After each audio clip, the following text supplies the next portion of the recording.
Well, good afternoon and welcome to Worcester and New Road, the next instalment of the Vitality Blast for the women's rapid side. My name's Jim Dale. I'll be guiding you through the afternoon with the able support of Claire Jenkins and a little bit later Polly Starkey as well. Claire, you were here last Sunday. I was. Twice in a week. That's what we like. How are you? I don't usually get invited back. That's the thing, Jim. Well, do you know what? People like you are all right. You're doing yourself a disservice.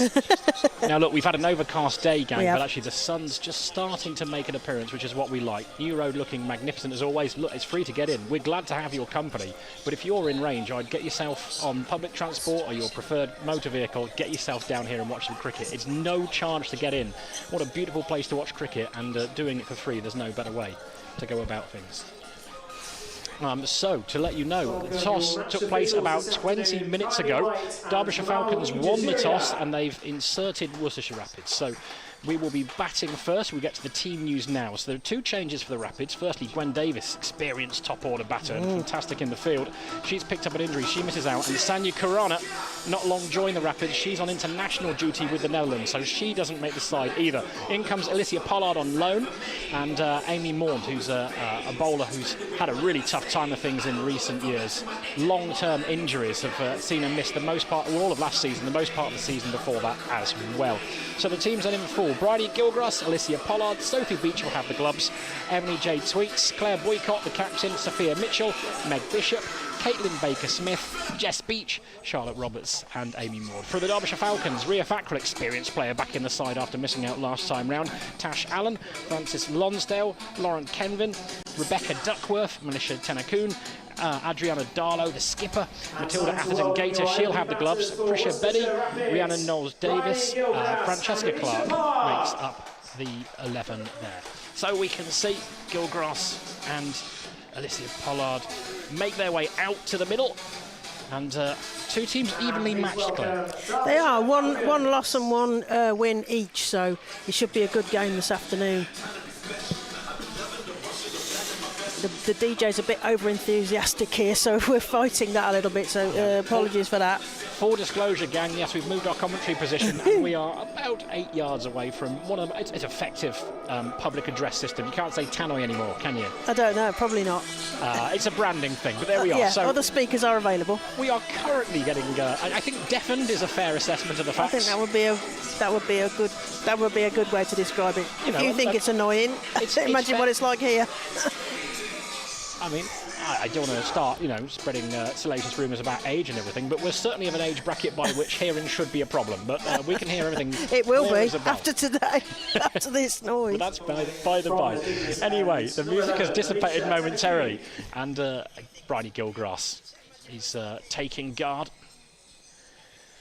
She will face up.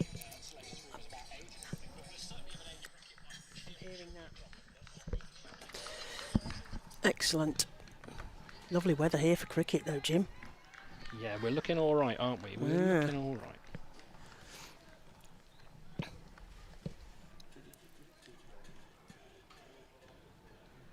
We're underway with a wide as well. It's down the leg side.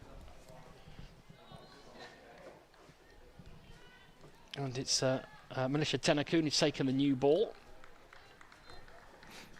And good take in the end.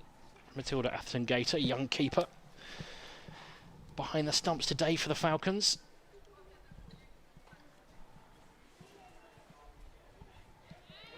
Ooh, exciting. A little bit of intent from Bridie Gilgrass there. Takes a little shimmy down the wicket early. Looks to negate any early movement.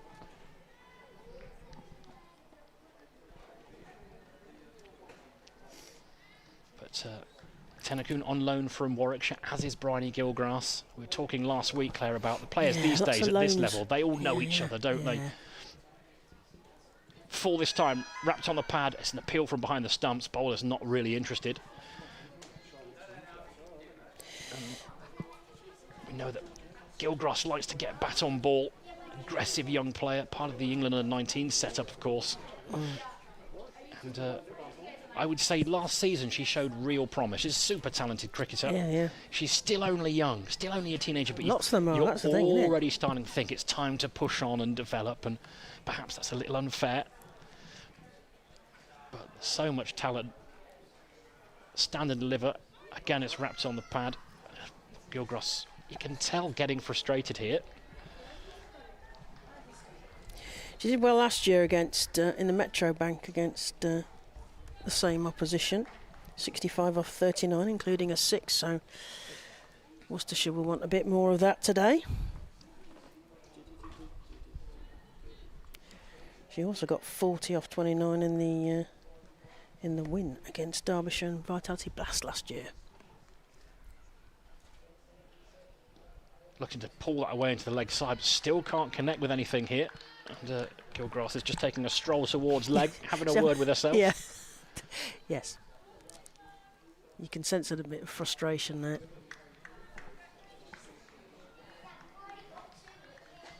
Well, in the nature of T20 cricket, is that one just getting that movement in, just cramping up for space, trying to free her arms here. But even in the first over, you can start to feel pressure, can't you, with a selection of dot balls. There's been 4 since that first wide, and it's going to be another wide. Bookended a nice little spell there from Tennecoon.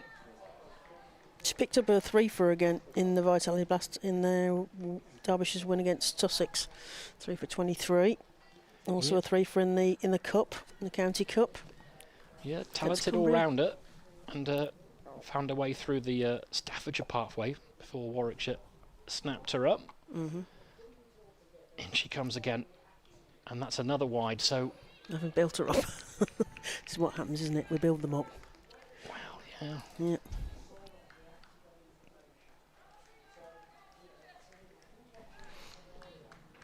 So we've had 7 deliveries so far. Scores 3 for none. We've seen nothing off the bat as of yet. Hushed silence descending. Yeah. New road. The last wide might have been a little bit harsh, but all you want is consistency in a play and a miss there. It's genuinely beat the bat.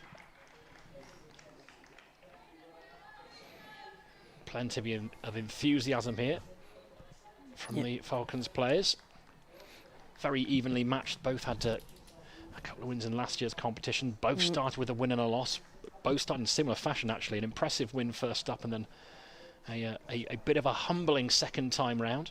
But you find with Tier 2, there's a lot of good players. Consistency is going to be the problem for some of them, as Tennecoon's in again. Again, play and a miss. Yes, remembering at this level at Tier 2 they're not paid professionals, as are their compatriots in Tier 1 who are full-time paid professionals, so they may well be approaching the game in a professional manner, but they aren't full-time paid, so that's hence the comment about consistency. That's the thing that they're searching for. Well, a bit of a mixed bag from Tennecoon in the first up, wasn't there? You see some movement in. She actually moved the ball both ways there. And so you can see where the talent is. It's a bit of a green top as well, this surface, so there's a bit of movement off the pitch as well. Francesca Clark is going to come in from the new road end. Bit of right arm medium. And we're going to have our first look at Alicia Pollard. What do you know about her, Claire? Yeah, well, other than she's from the Yorkshire Academy, not very much, because her name suddenly popped up. Doing the research for particularly Tier 2, it's like a sort of whack-a-mole thing. You see a name, you think, hang on a minute, I've seen that name somewhere else. As the loan system kicks in between the tiers, as that's played straight to cover, and there is no run. Well, she's got a reputation for, as you'd expect for a top-order batter in this format. She's an aggressive player. Now bowling from the new road end, Francesca Clark. I just said that. I just said that. There's the PA repeats me. Yeah, no, I should. Right arm over into the right-handed, and it's smacked back to the bowler, and there is no run. She's got hold of that one, but straight back to the bowler. He's going to have warm hands now, stopping that ball, which came at her with some force.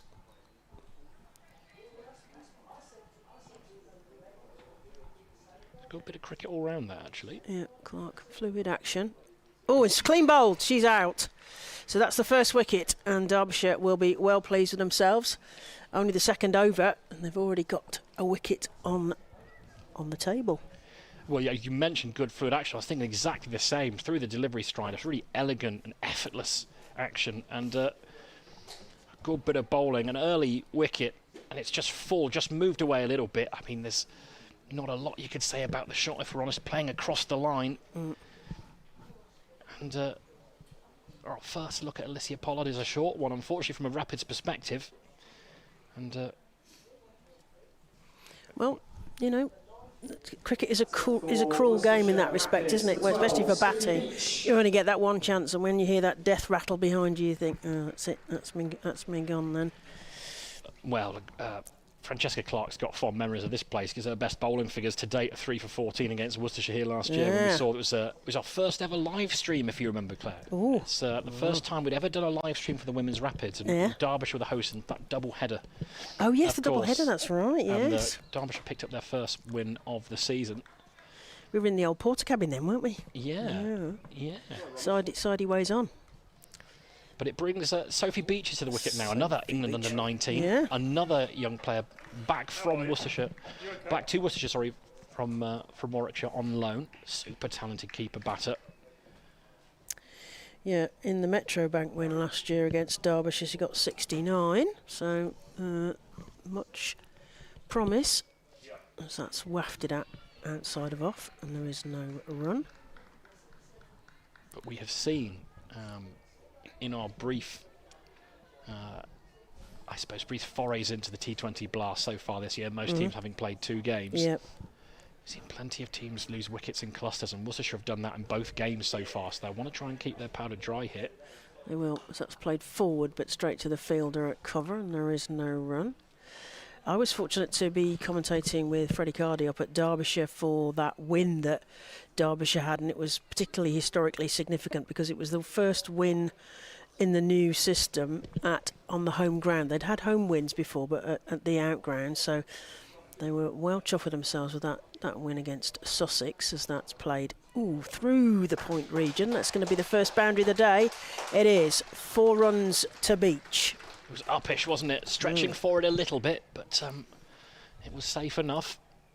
And that'll make her feel a little bit better about life. 7 for 1 the score. Look, it's fantastic having the Women's Rapids here at New Road. I mean, we saw Central Sparks and the various elements of cricket here. Parks, but it's not quite the same when you're Worcestershire through and through. I'll say that, and I think that the club has gone on leaps and bounds in terms of the women's game, the women's pathway. We mentioned last week the talented young players coming through the Worcestershire pathway and making a name for themselves. And it's an opportunity for...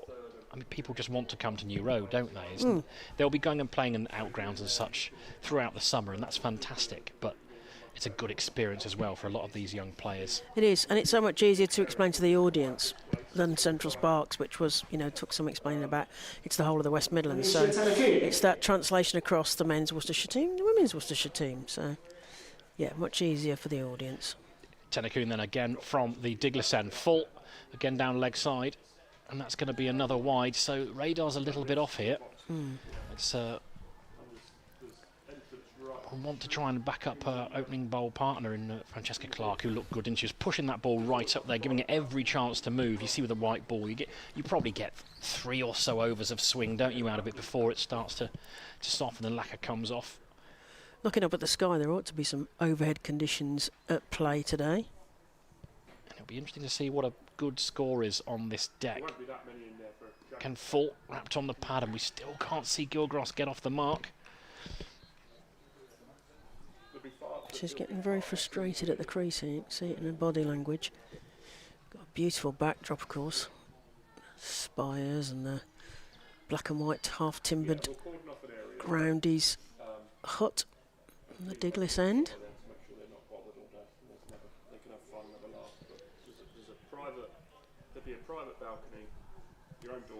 It will shimmy down the wicket, and she's got a bat on that, and plenty of it. That's raced away for 4.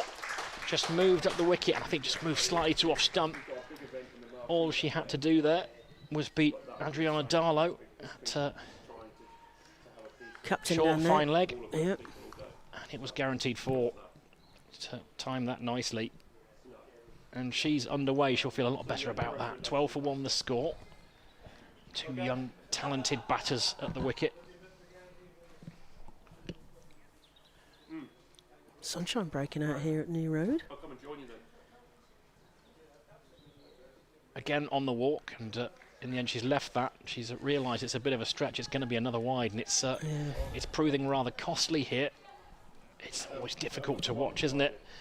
You see a bowler that just can't quite get their radar right. All right. I'll see you on 12. Yeah, cheers, runners. Take care, mate. Bye-bye.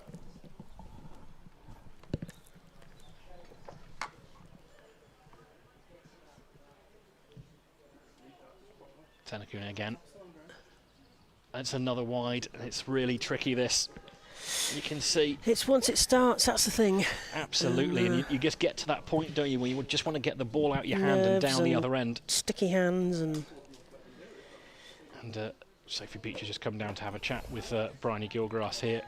it's very hard to know what to say to a player as well, because some will want encouragement, some will just want to be left and just to try and get the radar back on again.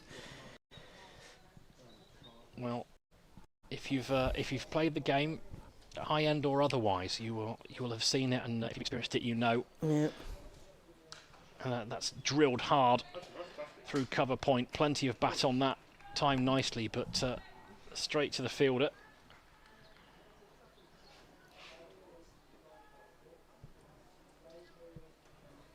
Both teams in very fetching blue kit here. I like the Derbyshire. Falcons one is a slightly lighter colour. Navy trousers, but Worcestershire in their black trousers and beautiful fashion tops. That's better from Tenakun. It's good, solid forward press there from Bryony Gilgrass. Some proper cricket there. Yes, we'll look at a lot's been made of the Worcestershire kit. Yeah. It's stylish. There's no two ways about it. They tell me there's lots of shirts being sold. That's the main thing, but it doesn't help us because the numbers are completely illegible on the back. Just the way the styling is done. Tricky. I do feel for our colleagues. I do feel for our box. colleagues who have to travel from elsewhere. It's full, clipped over mid-wicket. What a fabulous shot that is. One bounce four. Straight onto leg stump. And an elegant and beautifully timed drive there. Making the most of the power play, which is to do with the 25-yard circle in the women's game, 30-yard circle in the men's game. The numbers inside and out are different in the two games as well. Women are only allowed 2 outside of that 25-yard circle in the power play, which is the first 6 overs, and that was Worcestershire making the most of that, flicking that up and over that circle. In comes Tenakun again towards the end of the third over. Good, solid, positive defensive stroke into the covers. There's no run. It means it's 18 for 1 after a tricky old spot there for Tenakun. I think we'll not see her for a while. And she's getting a little bit of support from her teammates. Lonsdale there, a little pat on the back. Yep. And as I say, regardless of the level of cricket you've played, I know you've played top-end cricket, former Derbyshire, Somerset player, of course, Claire. And, well, for myself, let's face it, some dubious clubbies over the years. I was a talented youngster, but that was a long time ago. If you've played, you know that the frustration that sometimes is when you just lose your radar. And we shall see continuation from the New Road end, which is just defended down in front of it, and there is no run. Clark to continue. Derbyshire geeing each other up in the field here.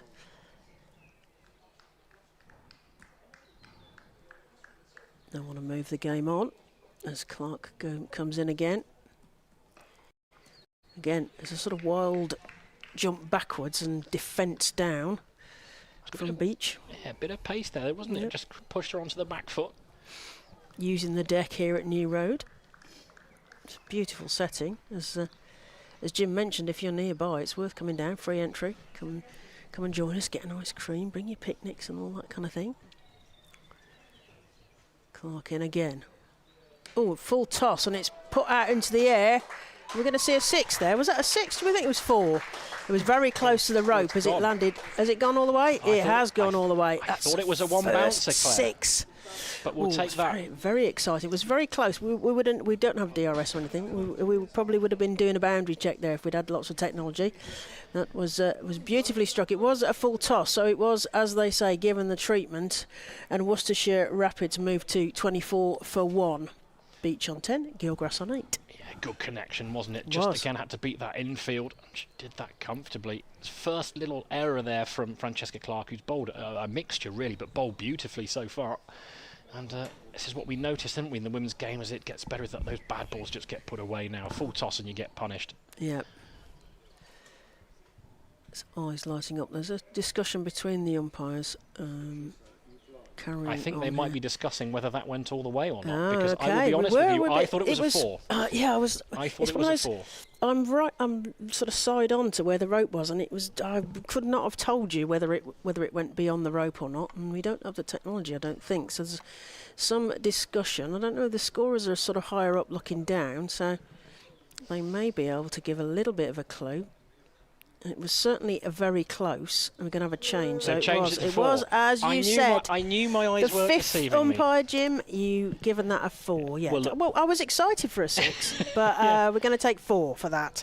Well, I thought it was close. I thought it was just inside. Look, if there's one thing we know, Claire, is that I never make a mistake. That's right. It looked like a 1 bouncer, and we were right. The umpire, they just needed a little time to catch up with us, Claire. Yeah. That's okay. That's it. Clark to continue.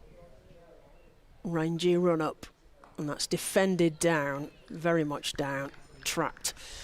Definitely no run there.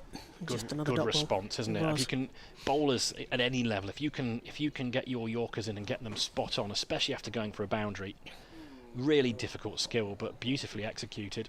Really impressed with Clark today. She comes in again. Just not straight back to the bowler via her fingernail or two, and then to a close field, and there is no run. Yes, as you mentioned, Francesca Clark in the Vitality Blast win that Derbyshire had over Worcestershire. Got 3 for 14. Davis, Boycott, both openers, and Amy Wheeler. So in she comes again. She wants a bit more of that for Derbyshire. Worcestershire will want to make sure that they prevent that, as there's a wild throw over the top of the wicket keeper. And very exciting dot there, Jim, to end the over. So we've got 4 overs gone. Worcestershire Rapids 22 for 1. Gilgrass on 8 and Beach on 8 also. Yeah, good over from Clark again there. Just 4 from it. It was just that one full bonger, wasn't it, that got the treatment. Yes, that was a bit of adrenaline, wasn't it? That was an enthusiastic return from the poor old Atherton Gator behind the stumps going, there's nothing I can do with that. Not without a stepladder, anyway. Well, as we suspected, there's going to be a change in the bowling from the Diglis end. It looks like it's going to be Rhea Fackrell. Yes, who's used to this ground. Played for Central Sparks against with Claire Boycott, actually. Both Central Sparks players. That was the old West Midlands regional New team. bowler at the Diglis end, Rhea Fackrell. So, yes, bowling with a cap on. How do you feel about bowling with your cap on? Do you have strong feelings? I think it's entirely... I'm looking at Polly as well. Look, I'll level with you. I don't want any trouble because she's a highly talented cricketer, but I think it's a no from me. It's a no from the gym jury. Sunglasses, I can tolerate sunglasses. Yeah. Oh. Well, that's a full toss that's clipped into the leg side. So I think it's Lauren Kenvin in there, doing the fielding. Bit of a loosener. It's a better length, dropped into the leg side, good quick single there. And again, a tricky throw there to the left ankle of the young keeper batter. She's not getting any favours from her teammates here. It's a tough old gig, isn't it? Being a keeper. Yeah, Atherton Gator staff's pathway. I was talking to some of the staff's women yesterday at the England match. They're very excited about young Edie. If you haven't looked at the England and Wales video about club cricket, which is hosted by young Edie, who's only about 7 or 8. She's very precocious, but it's worth looking up on the internet. And she was there as a guest of honour and did the speech for the captains as England set about their game yesterday. Well, what a classy shot that is. Nice. Switching hands. There's the reverse. Tennakoon can't get there. It's 4 more to Sophie Beach. Have you seen that video of young Edie? I haven't. She's proper precocious. I was showing it to Joe Tromans earlier, and she did the speech for England, and I think she'd probably do every time they play. In comes Fackrell again. That's fired in, and played into the leg side. Good response after a really elegant shot for 4. These two, they're kind of archetypal modern cricketers. 360 players. They've got the scoops and the ramps and everything else. But they can play properly too. I think we're seeing with these young players, when you're trying to find your identity as a cricketer, and, you know, shot selection. When you've got all of the shots, sometimes you want to play all of the shots. And I think we've seen at times with both of them, actually, that it's sometimes try and do a little bit too much. But short of this time, shoveled really into leg side, but timed beautifully. That's 4 more. It's a short ball. It got what it deserved, really. It was proper thump into the covers, which we hope we're not going to need today. Although it's cloud cover, but they've not forecast any rain today. We don't want any interruptions. Well, we're just 1 ball away from finishing the 5th over against Fiding. Dropped to the leg side. Fielders on the heels, really, on the edge of the ring. They pick another single. It's a good over. 10 from it. Smart cricket there, wasn't it? Soft hands, dropped into a pocket, run after it. Good finish to the over, and you pinched the strike as well. There's young Beach. Well, we saw with the men on Friday night here against the Bears. That was the Bears pairs, wasn't it? Yeah, it was a cracking win. It was really a ruthless performance, actually, from Worcestershire, which you love to see. Any win against the Bears is always good fun. But we saw, after what was, let's be honest, a bit of a humbling when we did the double header here last Sunday. Northants were excellent, bowled beautifully. And the intelligence in which Worcestershire applied themselves at cricket. We've seen the women's rapid similarly, but skittled out for, what was it? 91, and you feel like there's a jinx things, but feel like they've really thought about their approach to this today. That's peeled off the edge of the bat down to deep third and get through for a single. Well, it's what you kind of call controlled aggression from these 2 young batters, and it's after losing an early wicket as well, just building a platform. It's not, nothing extravagant, extensive, but it's a solid start from the Rapids, which is what you want after last week. 5 more balls of the power play, field instruction, so everyone's very close in on that 25-yard circle. Not big gaps, you've got to hit up and over if you're going to get value. As that's missed, went straight through to the wicket keeper, and then another dot. Well, if she connected with that was going to be in the river, wasn't it? That was. She threw everything at that. Proper kitchen sink swing at that from Bryony Gilgrass, who's on 9, Beach on 18. Clark comes in again. That's stroked straight to mid-off, but there's no run.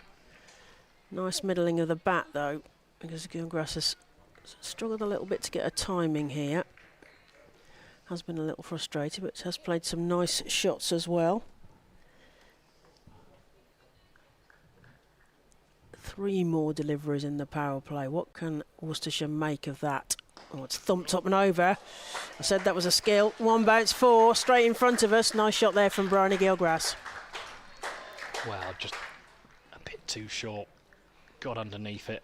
Just clean hitting, isn't it? Yeah, that was a nice shot there, illustrating perfectly that one should hit up and over it during the power play. Well, it was I wouldn't even say it was a stuttering start from Gilgrass, was it? It was almost stationary, and she's just found her feet here, and it's quality players. You can catch up, and that's key. That is Temperament is important. It is. Bit of calm here, and that's sort of tried to the dab shot, but couldn't get it into a gap or a pocket, and that's another dot. So 1 more ball of the 6 over power play. Well, it was a nice slower ball, wasn't it? Took the pace off there. And I think she changed her mind, didn't she, about where she was going to play that potentially. And after this delivery, I'll make way for Polly Starkey, broadcaster, podcaster extraordinaire. Yeah, she is. It goes straight through to the wicket keeper, and there is no run. So that's the end of the power play. 6 overs are gone. The restrictions now are lifted. The 25-yard circle in the women's game now allowed. Worcestershire Rapids are 37 for 1. 4 players are now allowed outside of that 25-yard circle in the women's game. They only had 2 before that, so slightly more outside. But if you're translating between the men's game, they have a 30-yard circle and they're allowed 5 out. So there is an opportunity still to hit up and over. What the male commentator will tell you, the 5th gap, but. We don't have a 5th gap. It's just the hole in the field that can't be covered by the 4 that are allowed out. As Fackrell continues from the Diglis end, that's hit up in the air. There is a fielder underneath it, and it's caught. That's out. So another batter goes for Worcestershire and 2 wickets down. Polly, what have you bought? You bought the microphone, and now there's another wicket gone. Yeah, I hope that wasn't my fault. Yeah, Sophie Beach dismissed. Frustrating for Worcestershire, a player who's been doing really well over the last 12 months, and as you guys mentioned, in that England under-19 side, was on the tour to Australia, which wasn't the best for England. No. But some great opportunities for Sophie to captain as well, which I thought was great. And of course, I feel like I've been following her around a little bit, because she's also been with Warwickshire at times. Oh, yeah. And so I've been at a couple of Warwickshire games, even their away games, so up in, I think it was at Southport. And I was like, Sophie Beach is here. Then the next week at Worcestershire, then at Warwickshire. So, yeah, following each other up and down the motorway, I think, has been the case. You're expecting some sort of restriction order of not following her around. Exactly. 37 for 2. Worcestershire. What do you make of it so far then, Polly? Yeah, I think, as you guys were saying, it was a bit of a sticky start for Worcestershire, and Bryony Gilgrass took a while to get going, and they obviously lost the early wicket, so a bit difficult for them. But I think they've been rebuilding well. They'll want to properly build a partnership here, though, to try and push on. It wasn't out because there was a sort of unfortunate over where there was a lot of wides, which is then very difficult to get any kind of rhythm when you're batting, isn't it? So we shall see Fackrell in a hat. Continue from the Diglis end. Rocked back, and that's played straight to the fielder at short mid-wicket. And there is no run. 37 for 2 here are Worcestershire Rapids. We're into the 7th over. Gilgrass on 13. Tweets just come to the crease here as Fackrell right arm. A little bit of spin over the wicket. Rocking back and has a little go at that, but doesn't get any bat on it, and it's given us a wide. We are sat at a sort of deep third, so we, in terms of depth perception, if we get the angles a little bit mixed up, it's because of the angle that we're sat at. That's played into the leg side by Tweets, and she gets through for her first single. You had Tweets scoring 77 not out against Leicestershire the other week in T20. Interesting now between Worcestershire and Leicestershire. I feel like maybe a bit of a rivalry started after the bowl off. The bowl off cup game. Yeah. Where I think Leicestershire would have felt a little bit aggrieved. Yeah, because if you feel like you were up, then that's dotted down. If you feel like you were up in the game and then rain stops you and then you have to go inside to do a bowl off, the player, probably the first bowl off or maybe the only bowl off that those players will ever be involved in, but at least it's a way of getting a result. Fackrell to continue to Gilgrass. Place that comes forward but can only send it straight to the short mid-wicket field. I'm frustrated with herself again, and there is no run.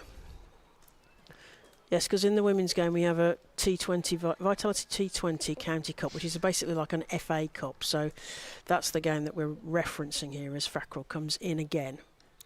She just comes backwards, defends it, but squirts it to point. Tennecoon does the tidying up. They get through for an easy single there, another one to the total. Worcestershire head towards that first milestone. So 40 for 2, 7 overs gone. Gilgrass on 14. There's a lot of glass being recycled, and Tweets on 1. Yeah, we had glass recycling. Now the bells of the cathedral. Had all sorts of beautiful bucolic sounds. Yes, I could hear the birds tweeting earlier. Yeah. Oh, this is very pleasant. I took a little walk in the Cripplegate Park, which is just outside the ground here, and it could almost have been the middle of the countryside in terms of birds tweeting, etc. You wouldn't believe that you're on effectively a massive traffic island there with the road going all the way around it. Do you want this one? Adriana Darlow is the change of bowling from the new road end. Worked into the leg side by Gilgrass. Backward of square. We've mentioned the under-19s. That's such a brilliant initiative now. We've seen a couple of World Cups now, haven't we? It's a great opportunity for the players to get that chance to go abroad, to represent their country and really feel what the next several steps might include. Darlow in again, and once again worked into the leg side. They'll run through for at least a single, and we'll settle with the one. Yeah, it feels like something that's now a year-round thing rather than just whenever the World Cup happens every 2 years. Suddenly we better have a team. Yeah, exactly. as it was like, the first time we, round. Yeah, it's like, we're going to go to Sri Lanka now. We're going to play in a tri-series with Australia and another team. So I think that's worked really well so far as Darlow continues as a shout. And it's given out. Slight hesitation from the umpire. Took their time, but it's given out on the third wicket. Will fall for Worcestershire. Bryony Gilgrass has to go 15 from 24. She played some nice shots in that innings, but yeah, took her time to get going, and then sort of frustrated with the timing, I think, really. Yeah. And not really properly getting going today. We all have bad days, don't we? So Yeah, there's a wrap on the pads, and New batter the for end, the Rapids. given Number out. 5, Bryony Sophia was Mitchell. speaking before about how she was frustrated by how she hadn't contributed with the bat much. Today, just 15 runs. Yeah, there was a very thoughtful decision by umpire Widjusaria. And White is at square leg. The scorers today are Mellish and Price. I'd like to give a name check to the scorers and the umpires. Of course. Yeah, Kylie White of Gunnersbury Cricket Club, who going to be turning 101. Only reason She's I know going to be that's 101. She looks good for it. only reason I know is because they were 100 last year. Well, and also you did that. People can listen back to that as a whole special episode, wasn't it, about Gunnersbury? About them bringing up the centenary, which is a pretty significant milestone. As Darlow continues, and ball a dot ball, 42 for 3. Sophia Mitchell, she was the top scorer against Northants in the Northants loss, 29. And once again, and that's driven nicely. They'll go outside the ring and be cut off on the boundary, just for the one. Nice pleasing shot there, wasn't it? Full face of the bat, just leaning on that one.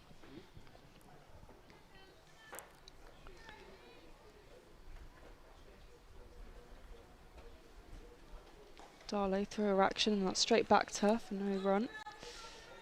And that wraps up the over, 43 for 3, so a really useful over for Derbyshire, the wicket, and just 3 runs conceded. And how is the podcast then, Polly? Naughty Child podcast?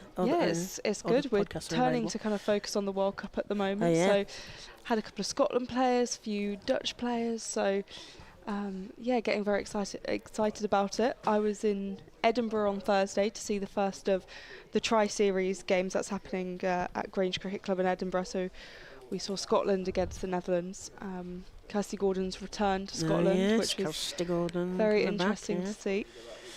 And getting very excited about it. Scotland looks really strong. They beat Bangladesh yesterday for the first time, which was pretty cool to see. And the Netherlands are doing well against Bangladesh at the moment. I think they scored 160 odd in their first innings, so they'll be defending that now. And Prisha Bedi is about to come on from the Diglis end. A bit more spin, right arm spin to the right-handed Mitchell. Crouching, waiting. Plays that into the leg side, directed there to square leg, and they come round and field that. Just the one, another one to the total as they head towards that 50 on 44 for 3 are Worcestershire Rapids. Yeah, so you're up in watching that Tri-Series. You can pick that up on Cricket Scotland YouTube for those games. You want to see that, some warm-up games. Is that sent straight to the fielder, and there is no run. Yeah, there was a decent crowd for those games as well. Yeah, so certainly the one we were at. Are they playing them all at the Grange? Yeah, all at the Grange, which is a really beautiful ground, lovely pavilion. And you can see Edinburgh Castle in the distance as well. Do love Edinburgh. Right arm over to the right-handers. Stroking that back past her compatriot at the non-striker's end. Just get through for another single, 45 for 3. I have umpired hockey. I've probably played there as well, but I've definitely umpired hockey at the Grange in the days when it was made over into the old days grass hockey pitch. How old am I? I'm not going to tell you. Right arm over. That's slapped to long on, and they get through for a single. I'm moving the scoreboard on here a little bit. Worcestershire Rapids, 46 for 3. Yeah, Grange. It's a beautiful setting, and it's really not far from the right in the middle. Not far from right in the middle of Edinburgh, if that makes any sense at all. But he continues looping delivery straight to Darlow at cover, and there is no run. Yeah, you just have to go down the hill to get there, and then walk back up the hill. Yeah. And you're in the centre. It's really not It's too beautiful, sort of. Edinburgh's almost a series of villages. Lovely high streets and independent shops and things, as is Worcester. As that's played to deep cover, they get through for a single, and another over clicks by. 9 overs gone. Worcestershire Rapids are 47 for 3, Mitchell on 3, and Tweets on 4. Since the fall of those wickets, Derbyshire have just been able to slow the run rate down a bit, and have done a decent job of keeping themselves closer in the game. Lots of cricket on at the moment, isn't there? Because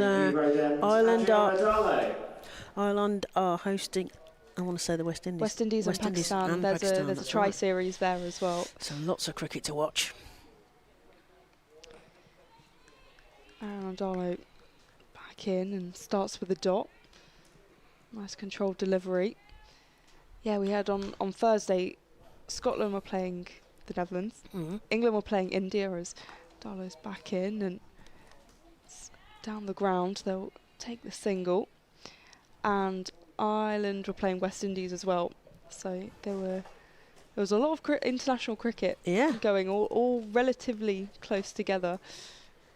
Great opportunity to watch a lot of women's cricket. You're going to get the World Cup in a couple of weeks as well. It's a feast this summer, isn't it? You guys must be really busy trying to cover all of that. I just know where I am today and not tomorrow. I'm feeling a bit like that. Tomorrow it will be Taunton, ready for the England game. I shall be watching the England game at Taunton on Tuesday. I was at Bristol yesterday. Tweets on strike and gets a nudge to this and sends it racing away. And it will go for 4. That's a much needed boundary. They've been kind of starved of boundaries for a while. Well, Jim mentioned earlier that the modern cricketer is a 360 cricketer, and that was indeed the old reversey sweepy. Well applied there.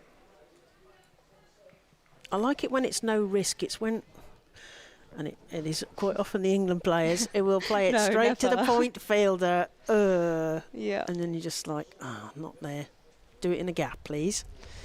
Darlow in once again. Nudged into the leg side for no run. 53 for 3. And also YouTube has really helped in terms of access to women's sport, hasn't it? You mentioned all those cricket games. My mum's busy saying, "Oh, did you see that result against the West Indies versus?" I'm like, God, I didn't even see that. Lovely edge, racing away, straight behind, down to the boundary. Will be cut off, but they're going to push for 2. Move the score on to 55 for 3 to wrap up the over at the halfway stage. And if we mentioned the YouTube channel there, Worcestershire YouTube channel, remember to press the like button so other people can find us more easily. That really helps us with those numbers. Thank you very much. As you mentioned, 10 over mark. You'll be excited there because it's the Jenkins formula time. Double plus 20. What do we reckon? 110, 130? Do we think that's a likely total? Yeah, I think they'll definitely be wanting to get to at least 130, potentially pushing a little bit more.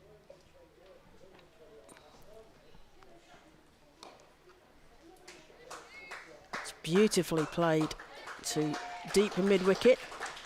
4 runs there to Mitchell. Another 4 to the total. Worcestershire went through that 50 and they've gone on to 59 for 3. Mitchell on 8, Tweets on 11. I think the thing with Derbyshire in particular is I've kind of called them lone FC because they are just full of lone players. So you don't quite know what Derbyshire is going to turn up. Betty continues. That's in the air. It goes past the fielder and straight down, long off for 4. I thought it was going to be a catch there, and we're at the wrong angle to see how close she was there. I think it sort of went straight through her hands. And another 4 to the total. Worcestershire 63 for 3. Plenty of time for the batter there to play that shot, and they it brings about a change of feel, so they now have that long off covered with a fielder on the rope at the far end from us as Betty comes in again. And that played backwards of point. Tennecoon's going to come down here in front of us, in front of the rope, and cut that off. They just get 1 to the total. Worcestershire Rapids 64 for 3. Sunshine here at New Road, the sun on the spires and the flag going. Oh, it's a beautiful backdrop here. New Road, we've got some sunshine, we've even got some shadows now. If you're local, get yourself down here, free entry. Or if you can't get here, please join us on the stream. Rocks back, plays that through point. There's a chase on with a fielder in front of us. Tennecoon's going to stop that, so they will only get what they've run there. Another couple to the total. Worcestershire to 66 for 3. Both batters on 13, pleasingly. In terms of symmetry, Tweets will face this, and they're going to send the cover point fielder Rhea Fackrell. She's going back towards the rope to our right. So changing the field here as Betty comes in again. And that's played straight to long on this time. Simple single there. Rotating the strike. 67 for 3 are Worcestershire Rapids. Here in the Vitality Blast, you'll listen to Claire Jenkins, former, as Jim mentioned, Somerset and Derbyshire player. Polly Starkey, award-winning young journalist. We'll get her talking about that later as that goes straight past the outside of the edge, and they're going to go through for a run. But I think it's going to be some sort of bye. Wait for Kirsty White to signal whether that hit anything. No, we're saying that's off the bat. Okay. And that's the end of the over. 11 overs gone. Worcestershire Rapids 68 for 3. Mitchell on 14 and Tweets on 14. Do you think they've had some memo that they're only allowed to get runs at the same time, one each? Yeah, I mean, Two it was a for you, one for me. Bit of a hefty over for Worcestershire. Added 13 there, so productive after a little bit of slowing down in the run rate.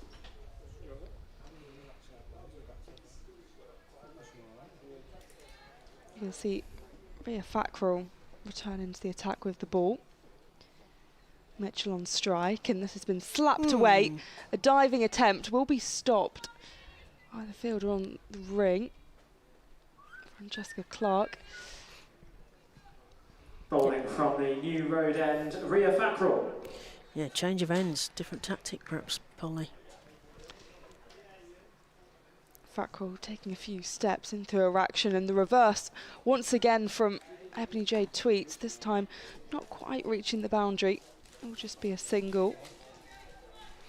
That 77 she got in the win against Leicestershire, 52 balls, 13 fours. Some innings from Tweets. Fackrell in again, and this has been slapped away. Will bounce before the boundary and will be fielded safely. So just rotating the strike at the moment, but some bigger shots on display. 71 for 3.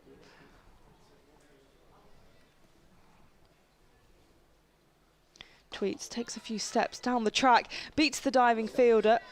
Should be cut off. 2 fielders running in along the ring. Yeah. 72 for 3. Just the one run in the end.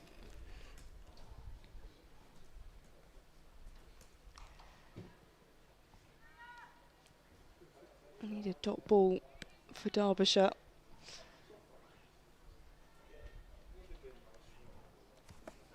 Final ball of the over. Rocks back and defends that, so we'll finish with 2 dots. 72 for 3 after 12. So how are you feeling? We're so close to the World Cup now. What's that feeling like? Yeah, a lot of planning. I know very you said exciting. it's like Yeah, a lot of planning. I just think, you know, it's such a great opportunity, a home World Cup, and I think that I've never gone into a World Cup thinking I actually don't know who's going to win this. I think particularly with India doing so well at the moment, Australia having a bit of a wobble, South Africa getting back Danny Van Niekerk and Shabnam Ismail, you just think anything is possible. And New Zealand, of course, are the holders, so you can't write them off. So I think it's a very exciting time, and also for me, with the tournament expanded, that's what I'm most excited about, to see those 2 extra teams in there, and for the Netherlands to be playing in their first World Cup. That is pretty cool, and also having Scotland involved, having that England-Scotland game, I think is really exciting. Yes, a bit of pace from the captain. It's rocking back, it's sent into leg side, but there is no run. I think that's it. I mean, you know, Beth Barrett-Wild is in charge of the tournament. It's well chuffed that there was, you know, Scotland, Ireland and the Netherlands, so lots of opportunity for sort of local teams, as it were, local fans to get along and see a Women's World Cup as Darlow comes in again. Right, I'm over a bit of pace. It goes straight to the field. It's a catch. Rhea Fackrell takes a lovely catch there above her head. She had to move her hands very quickly because it was coming at some speed, and that's another wicket there, unfortunately, for Worcestershire Rapids. Nice catch though, it was quick, wasn't it? I mean, it went at us and hands up. Classic kind of instant reaction. Yeah, sticks or it doesn't. Yeah. So that's Tweets caught. Was it Tweets? Yes, Tweets caught by Rhea Fackrell there.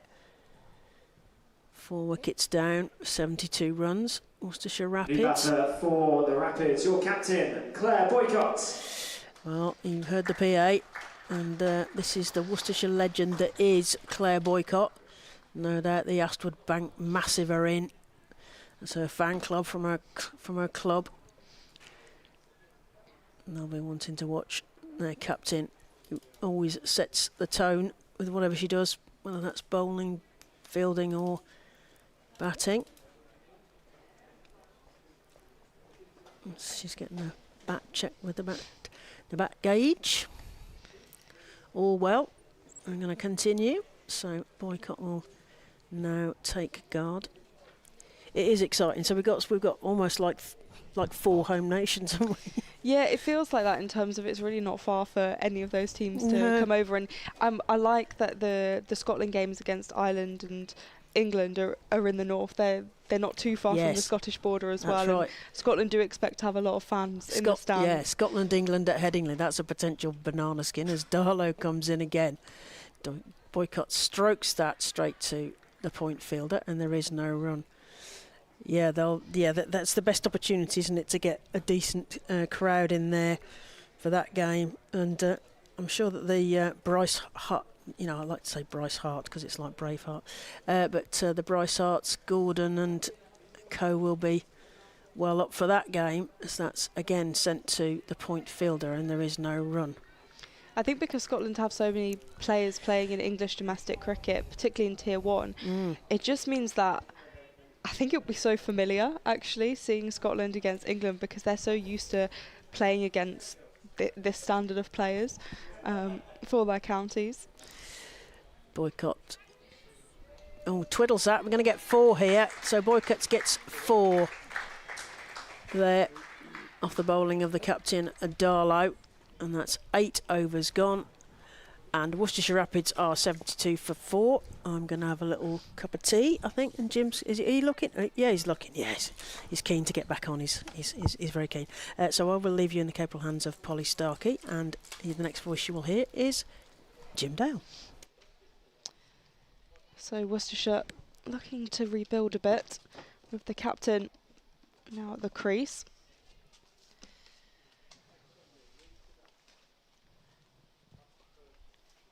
Claire Boycott got off the mark quickly, 4 from 3 with that boundary off the final ball. Mitchell 16 from 13. As see continuation here, it's gonna go for 4. Rhiannon Knowling-Davis, change of bowler. Will quite comfortably be 4. 80 for 4 the score moves on to. Well, Polly, good afternoon. I was a little bit fearful when I saw Rhiannon Knowling-Davis take the ball and take a wicket early. She took a hat-trick in the last over against Glamorgan in their last time out. Took her just 2 balls to get in amongst it again today. It was a good little partnership building there between Tweets and Mitchell. was very much needed after a couple of wickets. One often brings two, but it was a nice re-steadying there from a Worcestershire perspective. And now Claire Boycott at the crease, the skipper. Mitchell in good form, got a good run of ball 29 last time out, the only player really to get in amongst the runs against the Steelbacks, but she looks in good nick.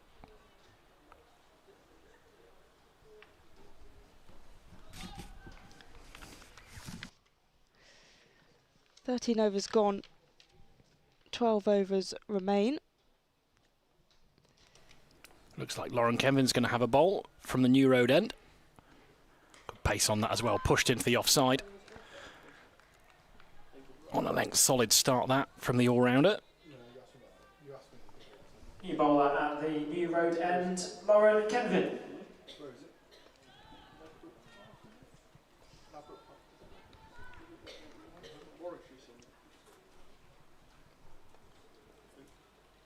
Bit too much width that time, slashed away, it's half stopped really. Looks like Lonsdale there at backward point, good stop. And again an enthusiastic return, taken well though by Atherton Gator behind the stumps. Steve's playing that next one. That's the day after, or the day before, we're at Windlesham. Another player who's on loan from Warwickshire. You mentioned earlier, Polly, there's a lot of loanees in this Derbyshire side. And it's a younger, fresher faced Derbyshire side. I wonder if that makes a difference. Worcestershire, of course, have their fair share of loanees, but they tend to be players that we already know. So Ebony Tweets was here last year on loan and is back again this time. So, Sophie Beach and Bryony Gilgrass, of course, staples of the academy here. So that's worked into the leg side. It's good pace, this. Just keeping Boycott on the back foot. Yeah, the loan system, I think, hasn't quite fully worked yet, and it will take a while to kind of figure out. There's been a lot of choppy and changing for Derbyshire, which perhaps is reflective in results. Full of this time, and wide of off stump, left alone by Claire Boycott. Well, for those who are unfamiliar, I should say, with the women's game and how things are shaped, there are 3 tiers, aren't there? And Worcestershire find themselves in the second tier after a bit of a rejig a couple of years ago. So Kevin's on her way back in again. Again, it's wide and left alone. And I suppose it's about, to an extent really, finding the right players for the right tier. I think it's also where academy cricket comes into the equation as well. And do you know, does an academy player play in tier 2 or play in the academy? Again, it's dot ball, really solid over. Worcestershire, 81 for 4, 6 overs to go. Trying to get a feel of what's going to be a good score on this wicket. Two sides with mixed but similar fortunes, really.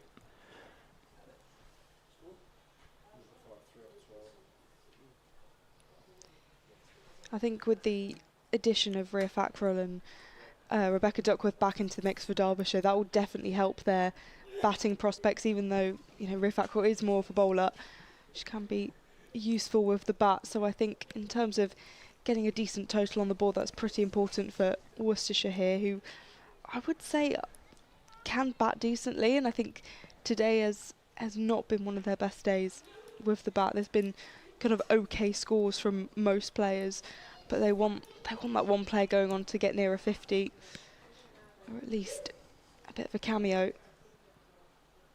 It's gonna see the return of Francesca Clark switching ends this time. Well, this is a young, rapid side, Polly. It's full of potential and possibility, and we will see actually when in the field that the improvement in the fielding has been phenomenal. I say that they were fantastic in the field last time out against Northants. Clark and again, and that's been hoiked away by Mitchell all the way for 4. Really nice shot. Well, bowled beautifully from the New Road end, didn't she, Francesca Clark? But we started with a wide and then a half tracker, really, and it was not the same sort of pace we'd seen her push the ball through at. So easy pickings for Mitchell, that. But you're right. I mean, it gets a point, I suppose, where your potential then has to start to produce results. And we've seen it from individuals throughout this campaign, actually, with the 50 over stuff and the T20 as well. It's about getting that team performance together, though. 86 for 4. It's solid, not spectacular. I think these next five and a bit overs are going to go a long way to deciding this game. Mitchell 21 from 16. This is a slap back straight to the bowler, Francesca Clark. And that will be the end of Sophia Mitchell. A simple way to depart. She played a nice innings. But yeah, caught and bowled by Francesca Clark, who didn't start the over very well, but has redeemed herself there with a wicket. Well, she's a little bit fuller, isn't it? Just the body weight was just a bit off there. Neither forward nor back to that, and in the end just shoveled it, little kind of bottom hand shovel back to the bowler. After a really solid start and some good clean hitting at the top of her innings there. Rapids, Meg Bishop. So Mitchell has to make way. Meg Bishop comes in. On loan from Hampshire, originally down in Dorset. And she's made an impressive start actually to her loan, Polly, both with bat and ball. We'll see her bowl some off spin later on. But she's got a 50 and a couple of good scores in the 50 over game a little earlier in the season. But 86 for 5, key breakthroughs, good bit of captaincy, isn't it? Bring back your strike bowler in their last over. And Clark's got another one. We mentioned earlier she likes bowling here, and she's proved it again today.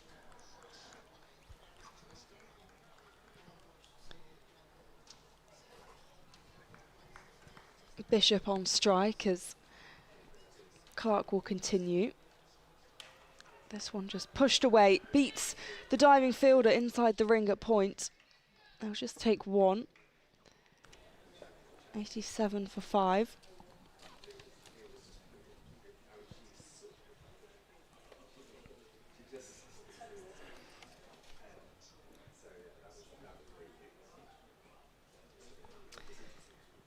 Boycott, the captain, 8 at a runner ball. As this one's been slapped away, won't beat the fielder inside the ring.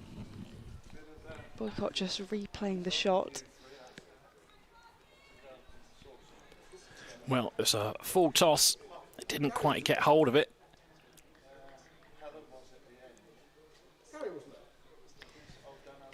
Clark in again. There was a slight shout. There'll be no run on offer, and Boycott walks away from the scene. Well, it's a very clear Boycott field, isn't it? You look at fielders in front of the wicket. Good straight bat. Good down the ground, good through the covers and through mid-wicket. Fielders up at third, and just the one on the offside on the boundary. Final ball of the over, and this has been whipped away by Boycott. Will be fielded out in the deep. And finishes with a single. The last ball of the over. 15 overs gone, 88 for 5. Well, she managed to pick out that one sweeper on the offside. I think it's good captaincy, this. But Adriana Darlow, she's an aggressive captain, but again, experienced one. And you mentioned Duckworth and having Fackrell back as well. They just know their game, don't they? Have the experience, understanding of who they are as cricketers. Yeah, they've played at that higher level as well, and also have just played so much cricket. Have that experience.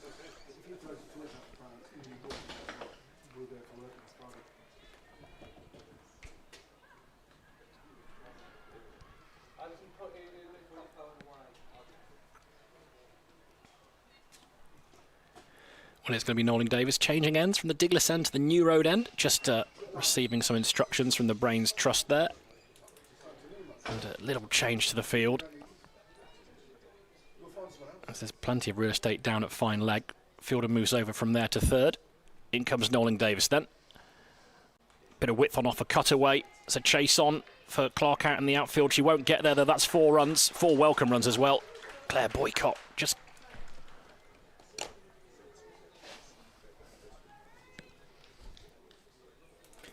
cutting the ball away. I momentarily lost my microphone. There may be a few people listening quietly relieved. We don't know. 92 for 5 the score. In comes Nolan Davis again. And that's a better line on a good length as well, and that's respected by the Worcestershire skipper. Played into the offside. Can he bowl at Nolan Davis? Difficult to get away when she's got her line and length right. Very much wicket to wicket. Not great pace, but just that little bit of movement either way. Keep her up to the stumps. And that's wide but not called it. And in the end, Boycott's just stretching for that. Offering up a bat.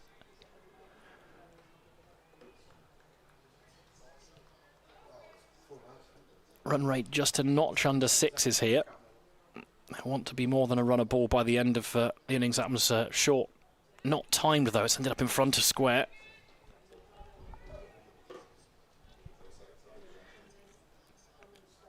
I think Derbyshire done a pretty good job of keeping a lid on things. That little spell as well between there's Darlow and Thackrell, who were just getting through their overs quickly, weren't they, in that middle period. And she got her hands through that. It's a lovely looking shot. The sweeper's going to come round. Good tumbling stop from Clark. And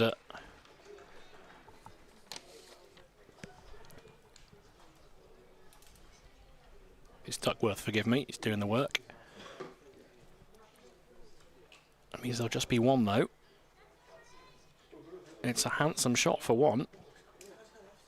As we get more sunshine here at New Road. And that'll do. We like that. Nolan Davis in again then to finish the 16th. Looking for a little scoop and gets it. That's a really clever shot.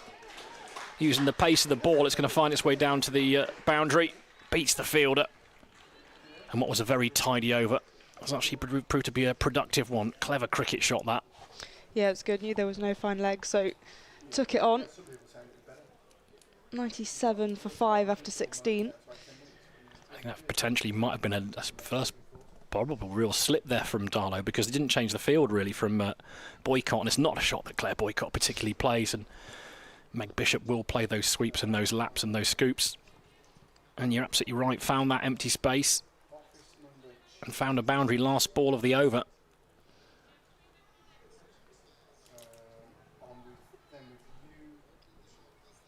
Now bowling from the Diglis end, Lauren Kenvin. And then I'm going to Manchester. Boycott on strike, 14 from 16, and doesn't quite get what she would have wanted on that, but we'll run through for one. Lauren Kenvin coming back into the attack. Yeah, just one over in her first spell. Thought she bowled a heavy ball, thought she bowled well. Good pace on it. Good all-round cricketer, isn't she? Yeah, went for just one run in that over.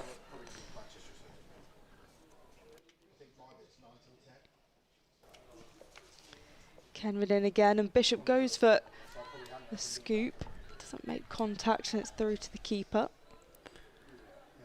Looked to get in position early, didn't she? I just think there's a bit too much pace on it. It was a tough skill to execute when it's coming down at a lick.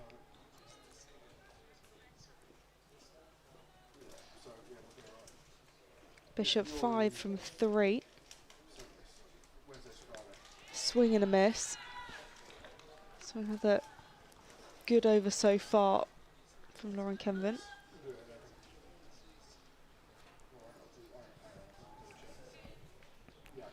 Well, it doesn't look like we're in for a high score, does it? But we do know Worcestershire have an ability to defend low totals. We've seen it time and time again. Yeah, they've got a strong bowling attack as Kenvin continues. A couple of steps and that'll be out. Meg Bishop has to go for just 5. And Worcestershire will sink 6 wickets down. Lauren Kenvin rewarded for good bowling with her first wicket of the day. Well, it's a good bit of bowling, isn't it? It's just a little bit of extra bounce from that pace. And a feather through to Atherton Gator. The batter for the Rapids, Caitlin Baker-Smith. And it's a classic fast bowler's dismissal, that. Brings Caitlin Baker-Smith to the crease for Worcestershire. Worcestershire 98 for 6.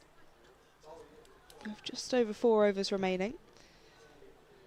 Well, again, still hovering around about 6 Caitlin Baker-Smith. Now, look, young player. We saw her debut here last year, Polly, as a 15-year-old. Took a 3 for, I think she took a wicket on her second delivery.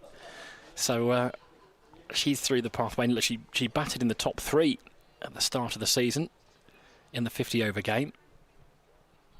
So she can bat, no two ways about it. It's the power hitting, not so much her thing. But she's going to get a good examination here from Lauren Kenvin, who's bowling beautifully.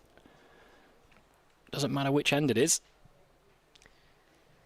Kenvin continuing as Baker-Smith rocks back, hesitates, but will take the run. Quick between the wickets. 99 for 6.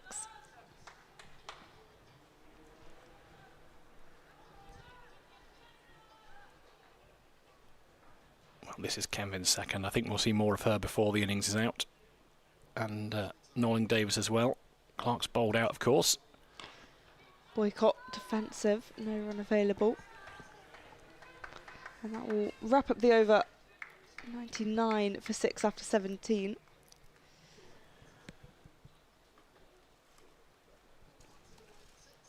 Well, 99 for 6 is the score. 3 overs to go.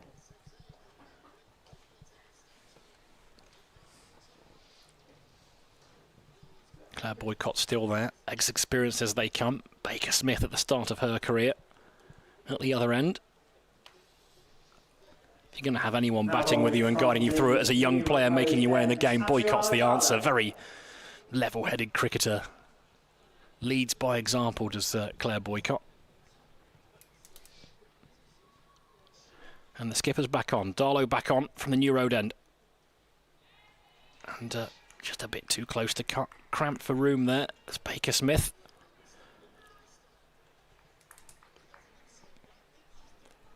Fielders out in the deep on the leg side. Long on. Deep mid-wicket. Deep square leg. Flight on that one. Slower delivery. Still no contact with the bat. So dot balls here in the last 3 overs. Exactly what the skipper will want. That little skip at the start of her, actually a bit shorter this time. But again, it's not the width there. Trying to open the blade and get through that offside. Get it past third. Who's in the ring? It's going to be 4, but Fuller this time, looking for the sweep, doesn't make contact. Appeal from Athen Gator, but no one else really interested. I think maybe the move here is you just got to find bat on ball and get down the other end. Skipper leaning on her bat. Watching on. In comes Darlow again. Full this time is bowled it. Again looking for the sweep, but just not in position quick enough. And that's what dot balls does, it brings pressure, and you think instead of the single you've got to find the boundary.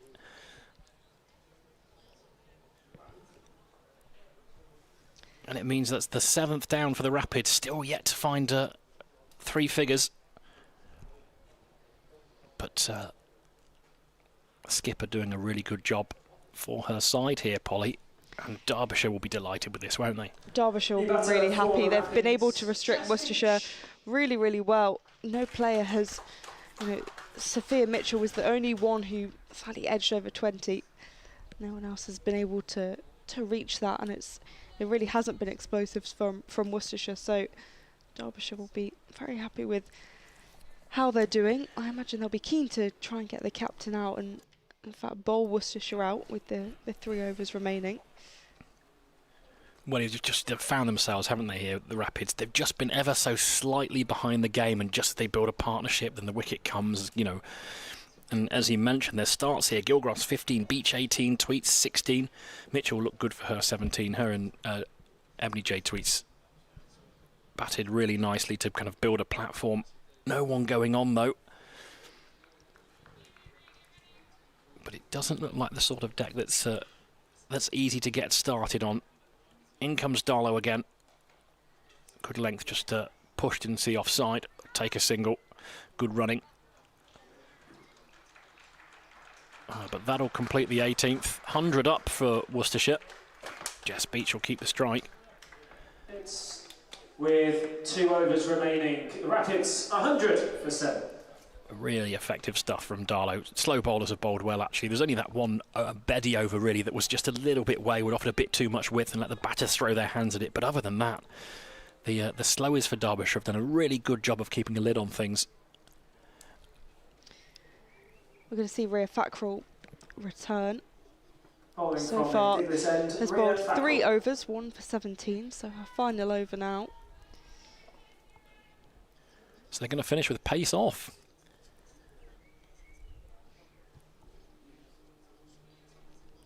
Jess Beach on strike, 1 from 1.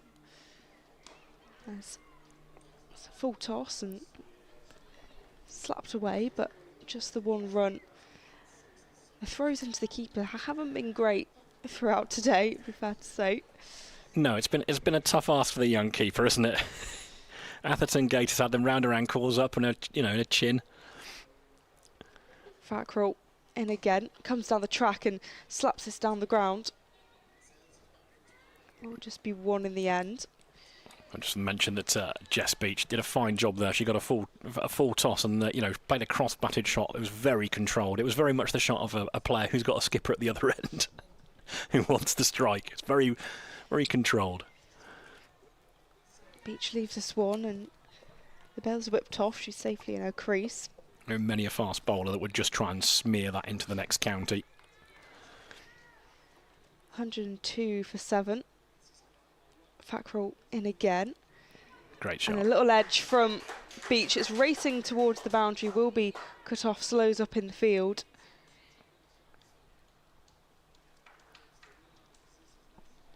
I think there was an element of deliberacy to that. I thought it was quite a gentle touch, that.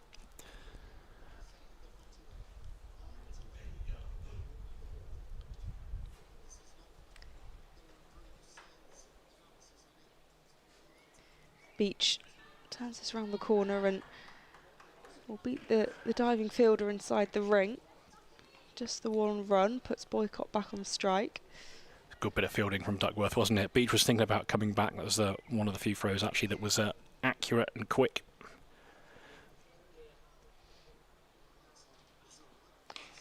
Down the track from Boycott, who slashes that down just for 1.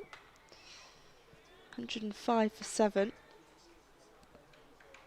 As they conclude the over, 1 over remaining. 4 overs, 1 for 23. It's a good effort from Fackrell, isn't it? Thoughts on bowling in a cap? So Claire put me on the spot there. I always feel tricky about this one, especially when I'm intimidated by the player in question. Bigger issues. There are bigger problems. Yeah, well, yes, I would agree with that, certainly. I'm really not too bothered. Cap, no cap. Keep your scalp protected from the sun, is what I say. Yes, Fred, thoroughly diplomatic. Well played. Darlow's going to finish things out, the skipper. So the last 3 overs, we spin. Not often you'll see it, but the only thing that really hurts Derbyshire here is boundaries, and they're saying, right, pace off, see if you can whack us. Beach on strike, and it's a straight batted, it's a bunt down the ground, really. There'll just be a single there. So Rhiannon Knowles-Davies doing the fielding. Got herself a wicket early on, but rather less theatrics from her today. It's a big swing, and she's going to be stumped. Well, we've seen a few times before that Boycott just using her feet, get down the wicket and trying to force the issue, but in the end, she's been done in the flight. It's quick work from Atherton Gator to whip off the bails. The skipper's got to go for 17. It's another start, but it's another dismissal from Rapid's perspective. 108 for 8 is the score. 3 balls left. And we're going to see Amy Morn make her way out to the wicket. Good to see as well. Talented young cricketer who's had a really rotten time of things with injuries. On the cusp of the side, played a handful of games a couple of years back, Polly, but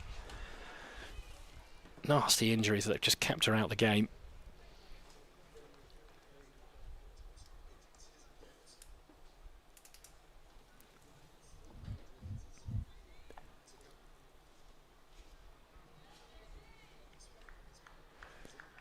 Bit of work to do with the bat before she gets ball in hand. 3 deliveries to go. 108 for 8 is the score. Darlow, Derbyshire skipper, has ball in hand. In she comes. On her legs, Boulder. Played all round that one, and Darlow has 2 in 2. And we're in serious danger of seeing back-to-back hat-tricks from a Derbyshire Falcons bowler in the last over of an innings. Yeah, it's all kind of crumbled for Worcestershire at the end here. A flurry of wickets. We were speaking about 130 earlier. That feels miles away. Batter for the Rapids, Charlotte Roberts. Well, it's the tricky bit, isn't it? When you lose wickets regularly and you come to these final overs and you're asking, essentially you're asking 8, 9, 10 to try and get you over the line and get you a few valuable runs, get some momentum into the interval. And it's a tough old ask when you've got Amy that's not seen any cricket for 18 months. And Charlotte Roberts, who's in the side today. Been in and around the side for a little while. Been in a lot of squads, I think played a couple of games last year. Opportunity for her today. But for now, she's got to get her side through the next 2 deliveries to complete the 20 overs. Darlow in on a hat-trick. Oh, it's a play and a miss. And it's a whisker away from the outside edge.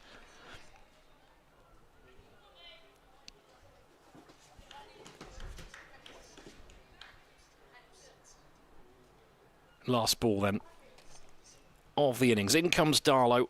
Slower this time. Clubbed down the ground. They'll take a single. And that will conclude things from a Rapids perspective. They have completed the 20 overs. Only just, though, it must be said, 109 for 9 is the score. And you have to say that from a Falcons perspective, as a really impressive bowling performance, a really good captain's performance as well from Darlow, not just with ball in hand, but the way that she's marshalled her troops today, Polly. Yeah, there was some really good bowling for Derbyshire, and as you say, from that captaincy side of things, there were a couple of times I thought, oh, maybe she should have moved that fielder, but in terms of the bowling changes and things like that, I thought that was really strong. Well, a tail of the tape then, gang, for the Rapids innings. It was Gilgross and Pollard that opened up. Pollard, who's in on loan, who's part of the Yorkshire Academy. Difficult time for her. She went for a 3-ball duck. Gilgross made a start, got 15, then got herself out. One of Darlow's 4 victims. Sophie Beach made 18, Ebony Tweet 16, Sophia Mitchell 21, Claire Boycott 17, Meg Bishop 5, Baker Smith just the 1, and Jess Beach was left 6 not out after Maund was bowled by Darlow. Roberts 1 not out in the end, taking a single off the last ball of the innings. Some impressive bowling figures. Francesca Clark was impressive first spell, particularly she bowled 4 overs, 2 for 20. Thackrell was economical, difficult to get away, 4 overs, 1 for 23. And Adriana Darlow, the skipper, impressing the most, 4 overs, 4 for 15. Nolan Davis and Kendon both chipped in with a wicket apiece as well. So at the halfway stage, 109 for 9 from the Rapids perspective. 110 will win it for the Falcons, and if the Rapids are going to get over the line, they're going to have to be very, very impressive with ball in hand. We know they're good in the field. We've seen that multiple times this year. If you come back in a couple of minutes' time, we'll have that Derbyshire reply for you for the time being. We'll see more of you in a little bit. Polly, thank you for spending the time. I'm Jim Day. We'll see me with Claire Jenkins at the start of the Falcons reply in just a little while.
9.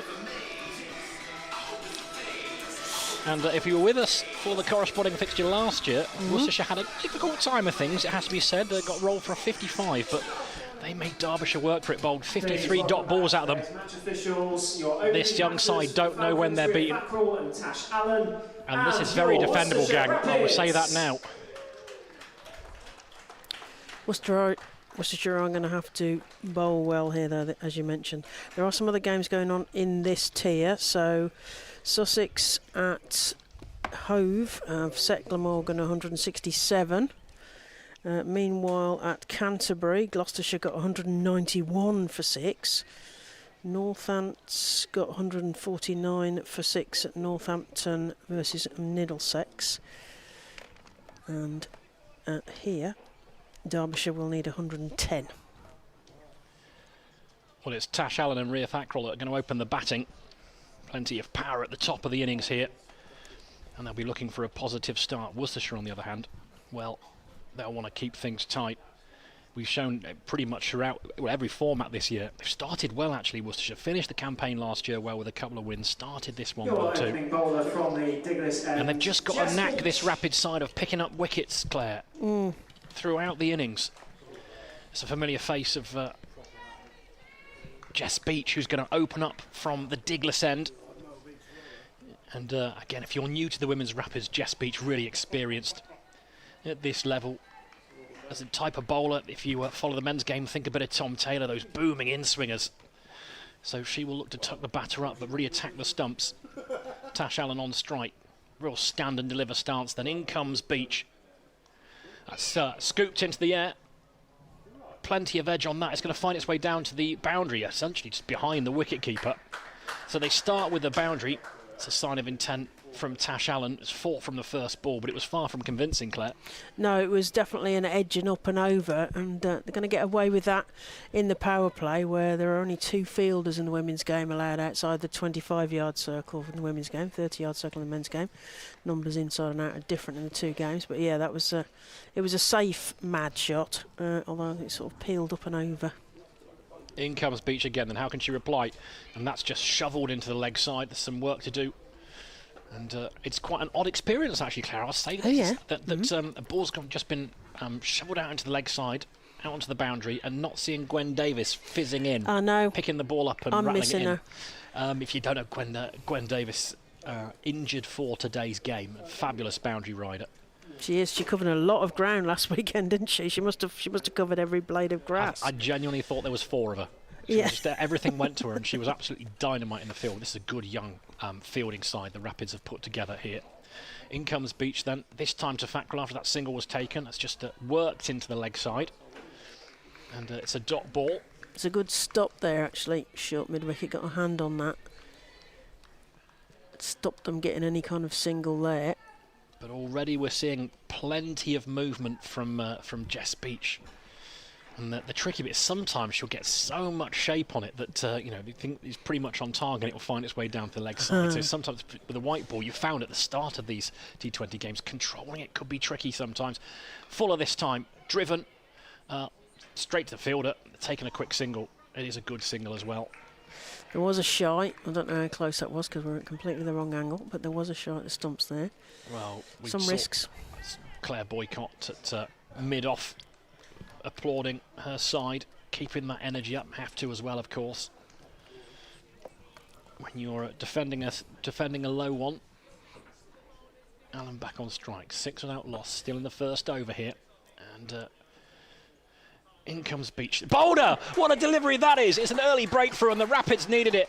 And when they needed it, the leader of the attack, Jess Beach. Well, Tash Allen started, well, if we're honest, with a streaky boundary, then a shovel into the leg side, but Beach has done her all ends up, and that's a great start from the Rapids' perspective, Claire. Yeah, I mean, if there's going to be any overheads, this is the time, because we've got lots of cloud cover with multicolours and some grey-topped ones as well. So, yeah, it was a great delivery, and pleasing, just the corner of the stumps and the bails goes flying. Falcons 6 for 1. Ken Vin to the crease. New batter for the Falcons. Well, it's what you want to see, and again, it's prodigious movement. going late as well, that's the key. Swing, it's not always that effective. If it swings early and you can see the tracking of the ball, but that's gone late. It's an absolute perler. And no better sight from a fast bowler's perspective. Lauren Kenvin on her way in to the wicket. Talented all-rounder. I thought she bowled really well, actually. I hadn't seen her bowl before, but was really impressed with her. She's got some work to do with the bat. Part of the Warwickshire Academy. Yep. A team actually full of all-rounders, really. The Falcons. In comes Beach again. And that's played confidently into the offside, but for no run. That'll complete the first over there, and it's a successful one from the Rapids' perspective. 6 for 1. And the dangerous Tash Allen is back in the pavilion. Yeah, we said, didn't we, that that we're going to have to bowl well here, Worcestershire Rapids against the Derbyshire Falcons. So yeah, they'll be well pleased with that early wicket as Claire Boycott sends her fielders to the various four corners of the ground. And as we've seen in the two previous, it looks like it's going to be Caitlin Baker-Smith to open up from the New Road end. Bowling from the New Road end, Caitlin Baker-Smith. As if by magic. I know, right? I know. Took a 3 for in that win against Leicestershire. So Caitlin Baker-Smith to give us a bit of pace here. Yeah, from the New Road. Look to bowl Falk and get that little bit of shape away from the right-hander. Yep. But that one that sticks and stays and attacks the stumps gets a lot of LBWs. And she comes. Tucked in elbows, and that's played to the fielder at short mid-wicket, and there is no run. And it's interesting, isn't it? We talked about, Polly mentioned there's a lot of academy players that are involved in Tier 2 from parent clubs and otherwise. And you see already with Baker-Smith is that 1 year on, that little bit of extra pace, and that's slowly going to develop as she grows into her body as a... And cricketer down the leg side. I think we're going to get some byes here. They're going to run them. The umpire is going to signal a dead ball. Dead ball. No shot played, I think. No shot offered. Ooh, that's right. A rare collector's item there. Yeah. No shot offered.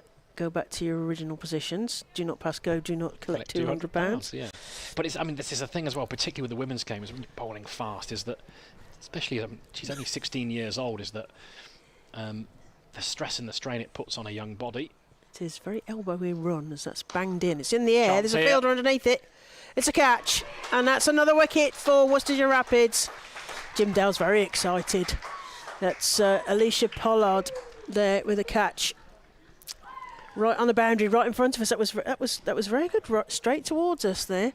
Well, there's a little bit of length on that, wasn't there? And just rocked back, and it was straight down her throat, wasn't it? It was a really good catch under pressure. It's always tricky as well, a young player who's opened the batting on debut, doesn't get any runs, and it's kind of tricky. The ball underneath for Skyer. How's your Yeah, Hey, look, but this mentality is really important. You think about these young players making their way in the game at a proper stadium like this with a good spectators, crowd, with people like us live talking stream, about them on the internet. I did worry that when they're almost close enough to hear what we're saying as well. Well, as a safe pair of hands, it's a good take, and it's another breakthrough. And Baker-Smith just has a knack, isn't she? She's a bit of a golden arm. 6 for 2. We mentioned at the top of this they're going to have to bowl well, but 109 is defendable, and that's for sure. And goodness me, what a start from the Rapids. It is. 2 wickets of the Falcons down for 6 runs. Both openers back in the hutch. Yeah. 2 young batters at the crease, but we've seen that plenty today. Yeah, Thackeray went for 1 off the 5 balls that she'd faced as Baker-Smith comes in again from the New Road end, bangs the ball in. The new batter just shows the face of the bat straight to the fielder, and there is no run from Lonsdale, who's the Yorkshire loanee. They got them back, haven't they, for this game? Frances Lonsdale, she got 31 in the win against Sussex for Derbyshire. Ooh, just took an edge there, and it goes underneath the fielder. They're going to get 4 runs for this. Was it a strategic edge, or do we think that was an accidental? It was a genuine edge. That was a genuine edge, and it's now, do you know what? The fielder at third will be disappointed there. Yeah. A bit of a Weetabix dive, that one over the top of it, but it's, you know, few and far between errors in the field from this Rapid side. As I mentioned earlier, excellent in the field. Something that Coach Ed Wilson's really been pushing actually with this unit. We've talked before, haven't we, about this, the thing that everyone can improve as Baker Smith comes in again. It goes straight through to the wicket keeper and there's no run. That's the end of the over. 2 overs gone. Falcons are 10 for 2. Kenvin yet to get off the mark. Lonsdale on 4. Well, it's about mentality in the chase now, isn't it? That good start from the Rapids with the ball. Just ask questions of the temperament of those out in the middle. Good glove work actually from Sophie Beach, who's really, really impressive with the gloves. It's always tricky standing up to seam bowlers. You've got a flailing blade in front of you as one fizzes past off stump. You've got to keep your nerve and keep your hands as well. As Jess Beach continues from the Diglis end. In she comes. It's a good looking drive. And that's going to beat the fielder. Claire Boycott in pursuit. She's not going to stop it though. And Kenvin. Just a good bit of timing, wasn't it? Lent into that. Jess Beach.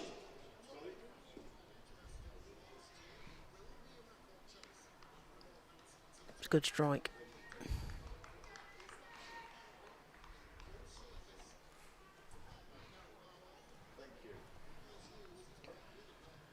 Well, how can Beach respond?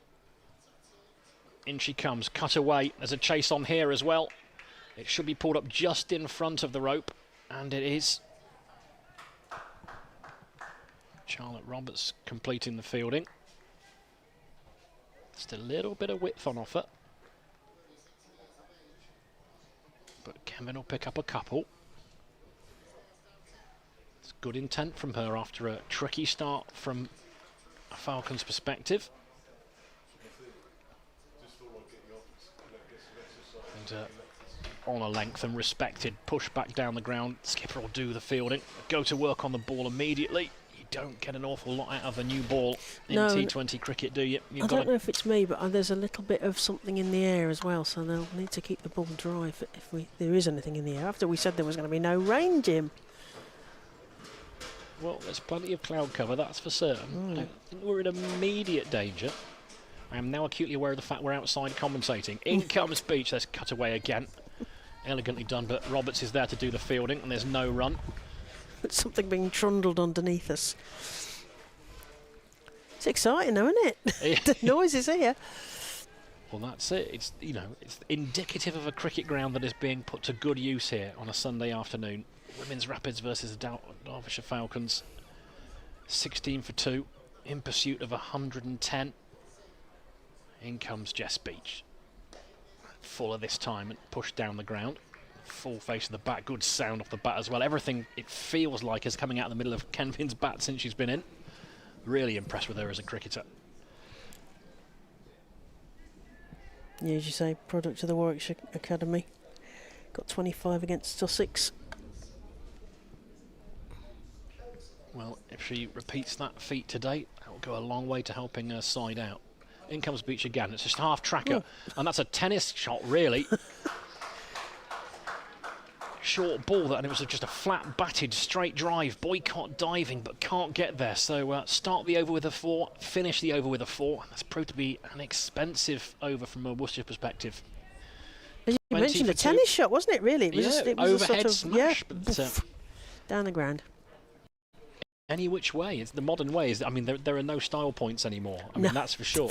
No. It's like be effective. The handbook is well and truly in the bin, isn't it? Really, they're kind of classical shots.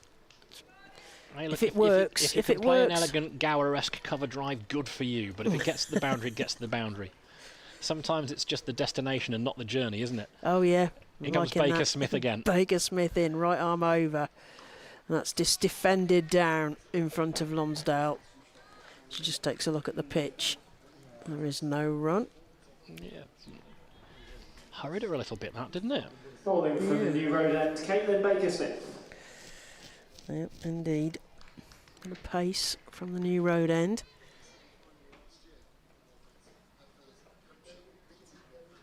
And that's played it back at a point. It's going to be 4 runs there. It's a lovely shot from Lonsdale. Easy shot for 4 runs. Another 4 to the total. Falcons 24 for 2. Yeah, just too much width on offer there, wasn't it? And just waited for it, didn't she, Lonsdale? Just waited for it, played it late, beat the fielder. Late and cut. you get value for money. You just, with this, the Worcestershire have got to be tight with their lines here. Last over and a bit, been a little bit leaky. Yeah, Baker Smith in again.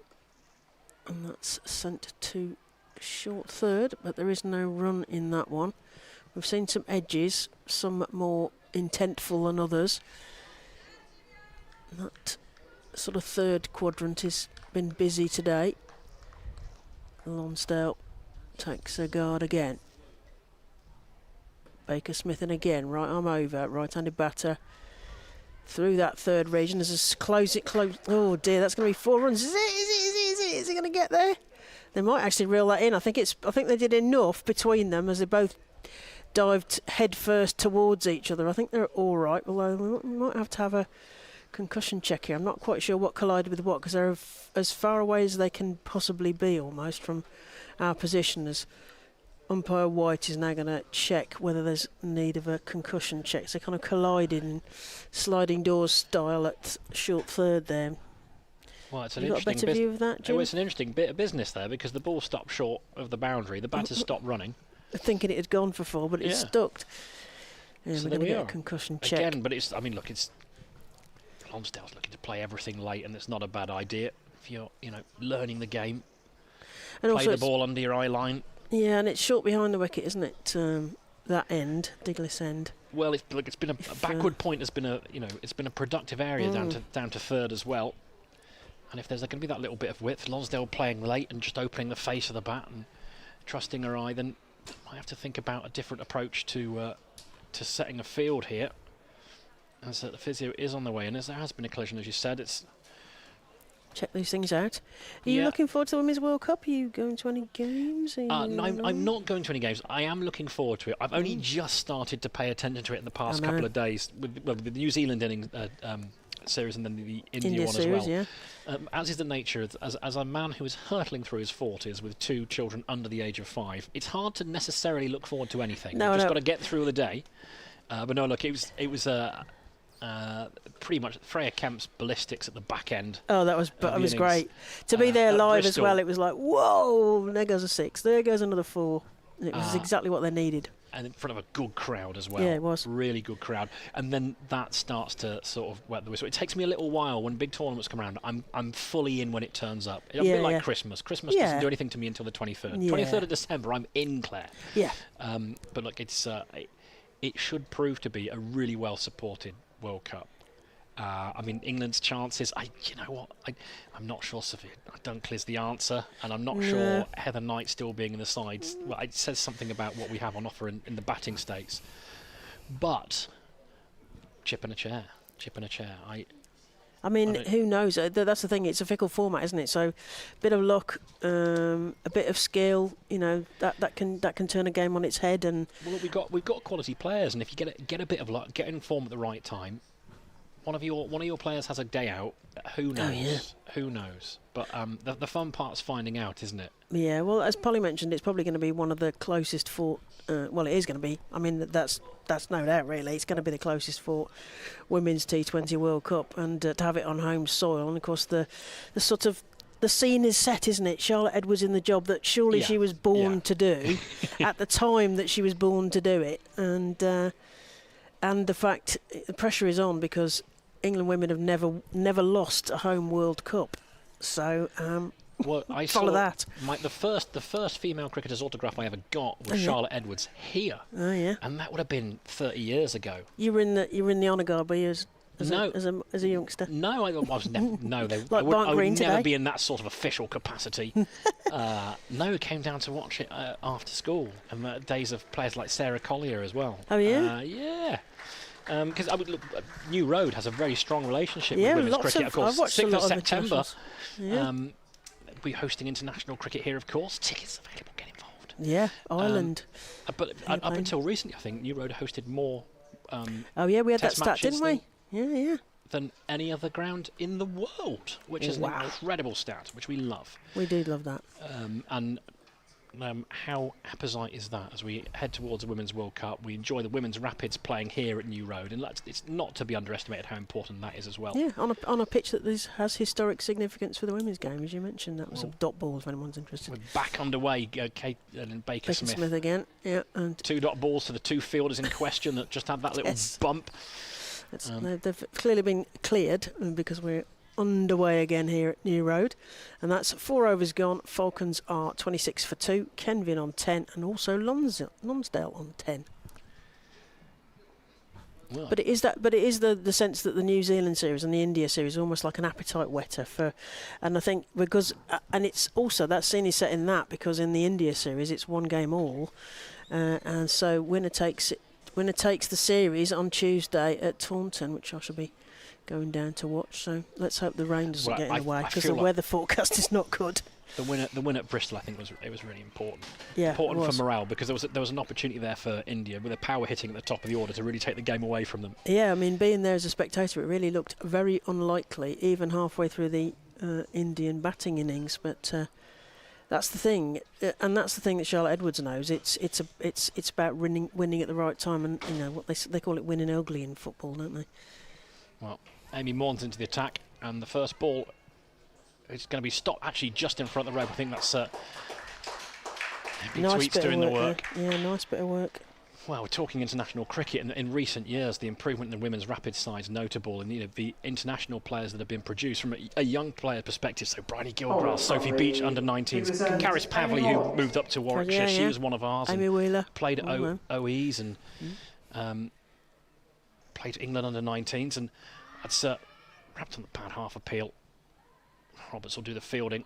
They'll take a quick single, but even a little bit further back, so Emily Arlott came through this system, and she's played Test cricket for England. And Sarah Glenn, who we mentioned last time out in that strong recent history of spin bowlers from a Worcestershire perspective. Worcestershire have definitely produced a lot of England players. And Sarah Glenn, of course, she moved from Worcestershire to Derbyshire, which is a hometown club. Yeah. So there's a strong and rich history, really, and recent history of women's rapids and international cricket. So it goes more again. It's good, straight, full, played out by Lonsdale, who's looking to play everything late here, which isn't a bad approach at all. That game, that game that's going to be here in September, England-Ireland, is going to be really interesting, because I suspect that we are going to see a complete change of guard potentially. That will be potentially the England side that will go forward, which might look very different from the World Cup team. It's good pace again. Again, Lonsdale firmly on the back foot here, just looking to play everything under her eye line. Which is a sound approach. Just changing guard here. She might want to open up the offside a little bit here. No one out in the deep on the offside. 5 fielders in the ring though. Actually, that's just tickled down the leg side. 2 straight from Amy Maughan.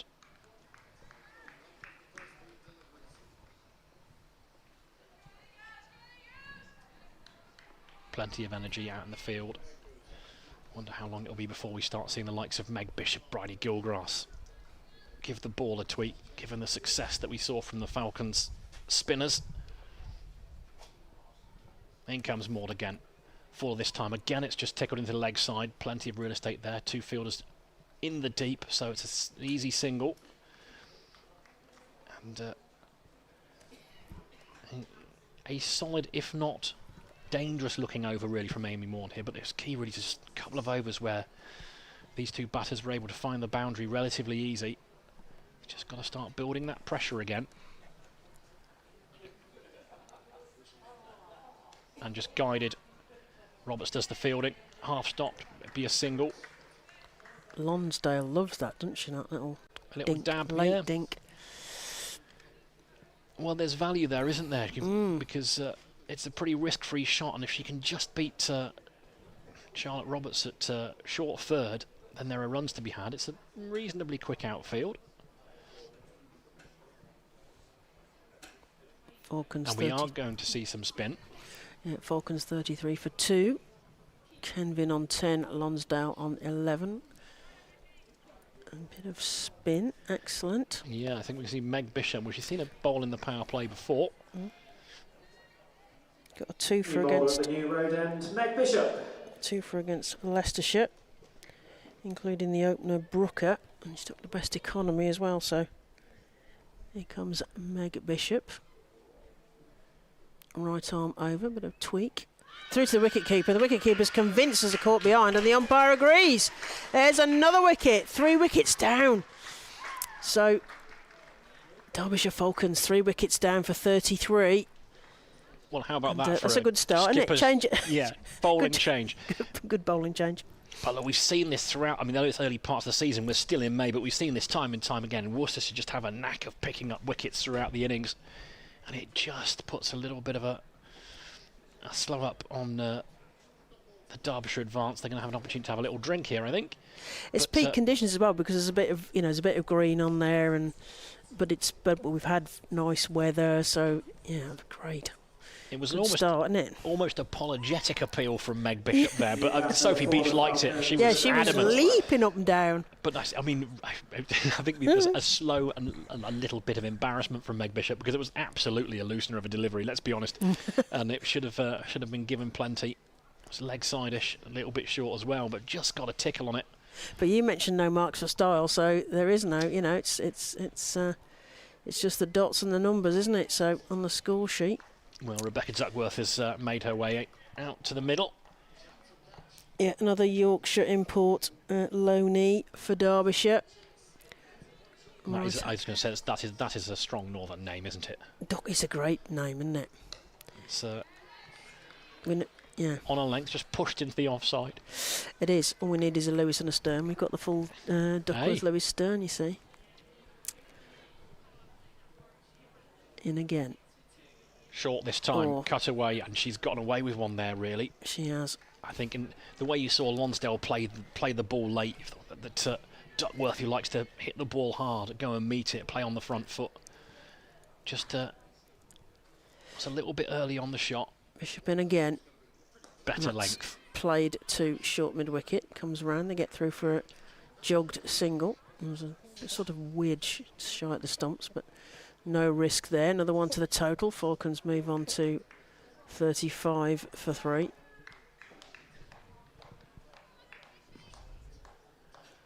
Just a couple of balls left in the power play. Yep. 3 wickets is the key part to this, though, you feel. Yeah. Worcestershire doing well here with the wickets column.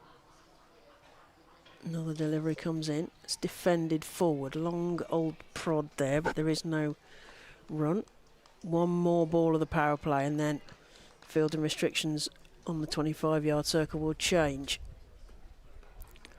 Prod again, but to the point field, and there is no run. So the end of the power play, and 6 overs gone.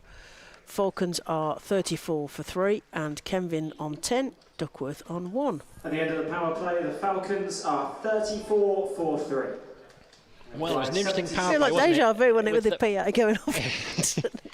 the first 2 overs in Worcestershire really tight, 2 for 6, and it was 2 overs then that were a little bit expensive, then 2 overs that have just brought it back with that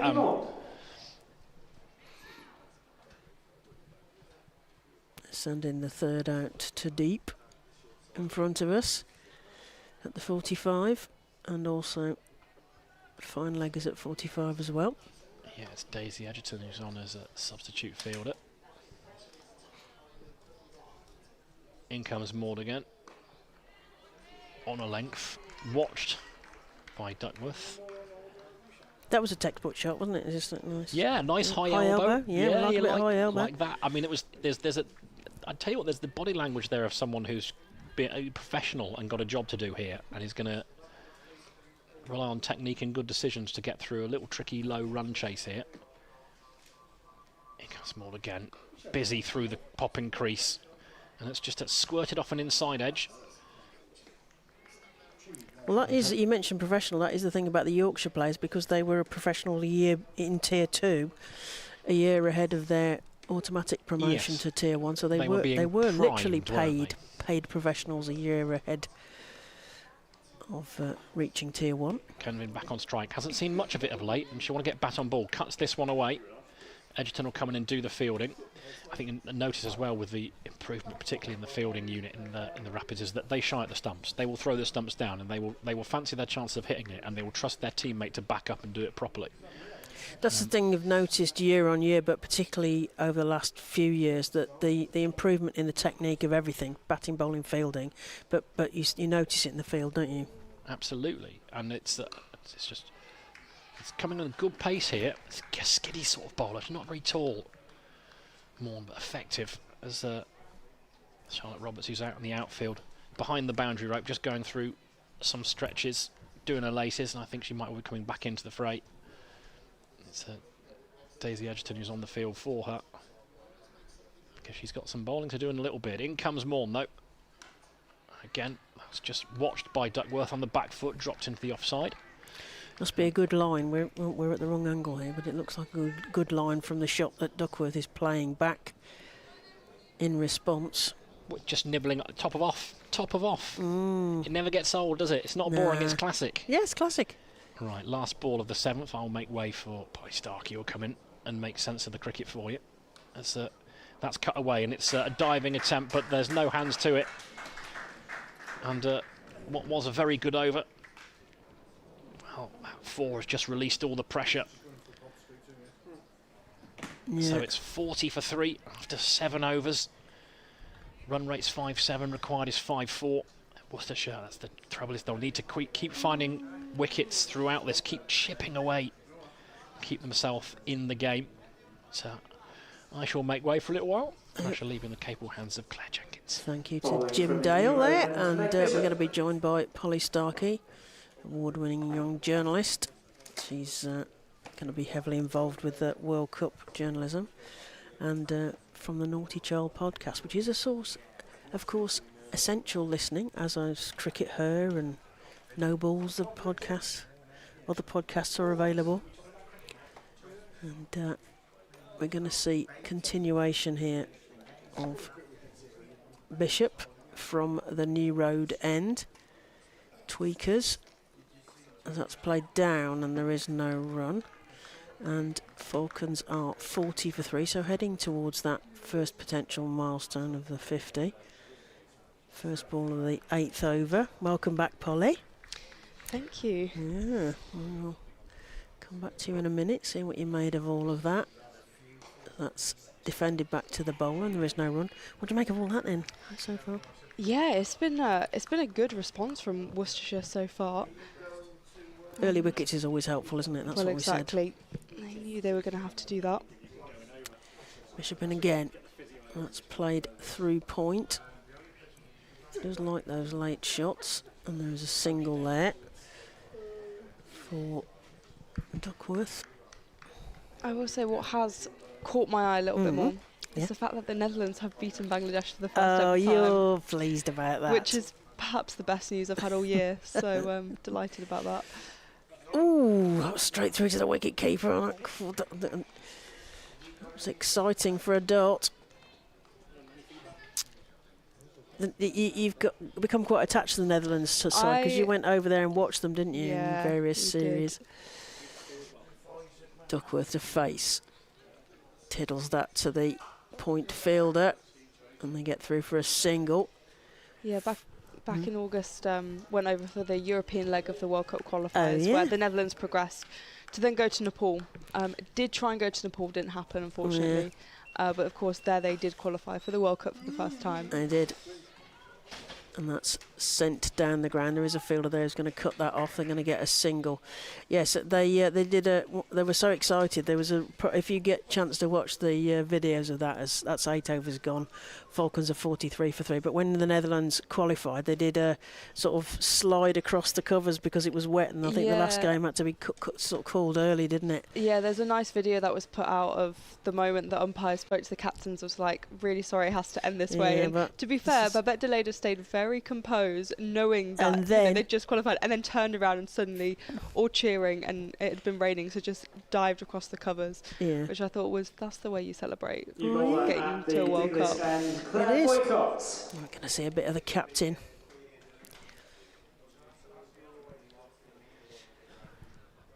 Derbyshire 43 for 3. Claire Boycott comes into the attack. Kenvin 13 from 16 and Duckworth 7 from 10. Boycott in, and that's defended for no run. You'd probably be glad you didn't go to Nepal because apparently it was freezing. They actually had people brushing ice off the outfield. This is what I heard, which I just was like, that is mad. I mean, I knew it wasn't going to be hot, but so it's been slapped into the leg side for a single. Yeah, I knew it wasn't like a nice warm climate in January, but I wasn't expecting that. And then everyone was like, yeah, it was really, really cold. I was like, okay. Spectacular scenery, of course, in the shadow of Everest, etc. So it's still very much on the bucket list as Boycott continues.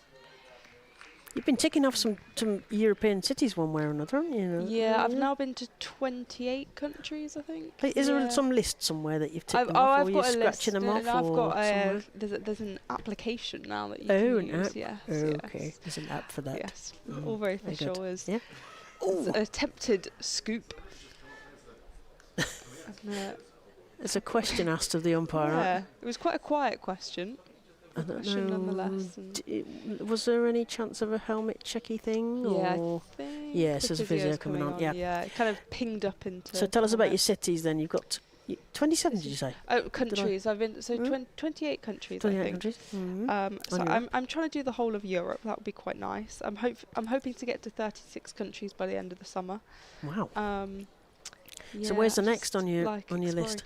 So I'm heading off to Finland and then going down the Baltics, and then I'm going to do more of the Balkans because I've only done two of the Balkans. Yeah, 28 countries, which apparently is 14% of the world. Wow. 14% of the capitals or 14% of the world? Of the world. So geographic area. Wow. So it doesn't matter about cities, but I mean because I've done Australia, US and Canada, they're obviously quite big countries, so that helps fill up the map. Yes, if you had one of those scratch-off maps where you can say where you've been, you've got quite a lot of the world. Yeah. So I need some more cricket countries on there. So Nepal and Sri Lanka are definitely top of the list. So we'll see. Yeah. Well, at Nepal, they're getting well into their cricket now. They've got various leagues and things. I know Frankie Mackay, my mate with the White Fern, she's been out there doing commentary a couple of years ago on that. 44 for 3 as Boycott's back in again, and there's a stumping attempt, and Worcestershire are convinced, but the umpire is not. It was more of a celebratory appeal, but it's not out. Duckworth will survive. It's a bit like Rihanna Southby. She always takes her and then she's like showing the ball to the umpire. Oh, that must be out. That must be out. Hampshire wicket keeper. Duckworth nudges this into the leg side for no run. And that wraps up the over. 44 for 3. So just a single coming from it. Those early wickets were good news for Worcestershire. Clean bowled Tash Allens did Beach, and then Fackrell was caught by Pollard off Baker Smith, and then Lonsdale was caught by Beach off Bishop. So early wickets, change of bowling I think from the New Road end by the look of it. New bowler from the New Road end, Bryony Gilgrass. Bryony Gilgrass. Under 9, we mentioned about under 9s. There's lots of under 19s here. So, bit of Bryony Gilgrass. Right arm over the wicket to the right-handed Kenvin. Off spin, says my notes, and so did the preview. So that's sent straight back to the mid-off fielder, and there's no run. Gilgrass to continue. Arms wheeling straight back to the bowler. There is no run. There's the Rapids cheering each other on, encouraging each other. Get that energy going in the field. Rocking back Just a little nudge, but not enough for a run.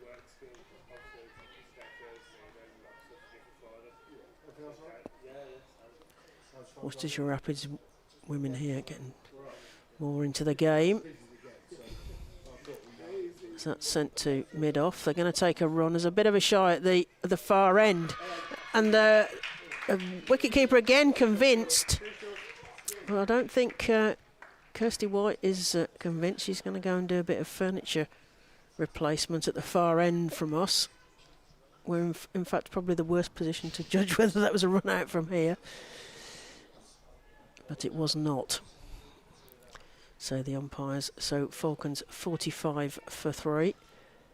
Survival of a smart move there from the captain actually to throw the ball at the far end of the pitch, because there was a better chance of a run out there as that's sent to square leg. It's going through the gap there. It's another 4 runs. 4 runs to Duckworth off the bowling of Gilgrass. Yeah, Duckworth, the cat with 9 lives really. Mm. She's survived 2 already. 49 for 3. Gilgrass, what she got in reply? Duckworth to face now. Looping delivery. It's sent through the covers. That's another 4 runs. Nice 4 runs there. Good stroke for Rebecca Duckworth off the bowling of Gilgrass. That's the end of the over. So we're at the halfway stage. 10 overs gone. Falcons women are 53 for 3. Kenvin on 15 and also Duckworth on 15. So Jenkins formally would say double would be 106, 126. Double plus 20. So we'll see how we get on there. Certainly Worcestershire left about 20 overs. That was my feeling first innings, but they're bowling well. So we shall see. Claire Boycott continuing. So far, it's been turned around the corner just for a single. They're looking for a second, but we'll stick with 1 into her second over. Boycott just conceding 1 run from her first over.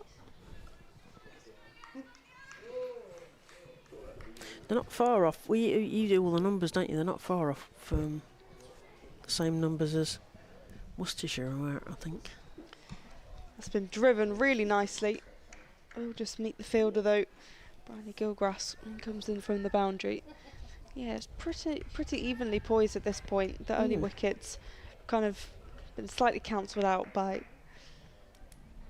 the wickets that Worcestershire lost later in the innings. It's been driven again by Kenvin, just for the single. Happy to rotate the strike. 55 for 3. Could be a good game. We had a tie, didn't we, in Tier 1 the other day? Another tie? Yeah, Hampshire had another tie. Yeah, They've had 2 in the blast. This has been driven straight down the ground. They must be the tyingest team, because I called at the end of a Metro Bank, Kevin James and I were at Warwickshire, Hampshire, at the beginning of the last season. That was a tie as well, though. Yeah. They've had others since. Boycott in again. And a really lovely shot. Will be really well cut off, actually, by Bryony Gilgrass. She did well to get to that, because it was in the corner. A brilliant cover drive and poked into the corner. Great bit of fielding. But the batter's really pleased she cut that off on that, right on the edge of the rope there. 58 for 3. Final ball of the over. Duckworth on 18. Works us into the leg side for no run. 11 overs gone, 58 for 3. Finally poised here, I think. It's got that. We're at the sort of tipping point here, isn't it? Who's going to take control? Yeah, at the same point, Derbyshire had just had quite a big over, whereas Worcestershire, it's kind of ticked along nicely, but there's not been those massive overs. Going to see Gilgrass to continue from the New Road end. Bowling from the New Road end, Bryony Gilgrass. I'm getting deja vu when I say something and the PA chips in. to Kenvin. Rocks back, smacks that to long on. Who's going to stop that off the rope and just get the one. Is that sometimes that they hit it too well? England were doing that the other night. They're hitting it too well straight to a fielder. You almost want soft hands and into a pocket and then try and run two or something. There's another one to the total for the Falcons, who are 59 for 3. They're doing a bit of a field change, bringing in the long on to mid on. Threatens to hit that. It goes down the offside, peeling away from us towards the rope. That's reeled in just in front of the rope, and then the fielders can't quite decide who's going to pick that up. Another couple to the total there. Derbyshire Falcons 61 for 3. Building a platform here. Kenvin on 17, Duckworth on 20. Gilgrass to continue. Oh, shaped big backswing. Lovely use of her feet from Rebecca Duckworth there, but she can't get it past the captain, Claire Boycott. Again, almost hit too well there. Into the offside. Gilgrass comes in again. Oh, shaped to do the same thing again, but again it goes to Boycott, who throws to the far end. They get through for a single. Both teams on edge here, aware that one of them needs to take wrestle control here. Gilgrass tossing the ball from hand to hand. Into Kenvin. Plays that to point. They think about a run and then think better of it. Dot ball. Feels like something is about to happen. Gilgrass comes in again. Kenvin comes forward, prods it straight to the fielder at cover. They get through for a single and test the wicketkeeper's height. I think they need a tall wicketkeeper if they're going to throw that high.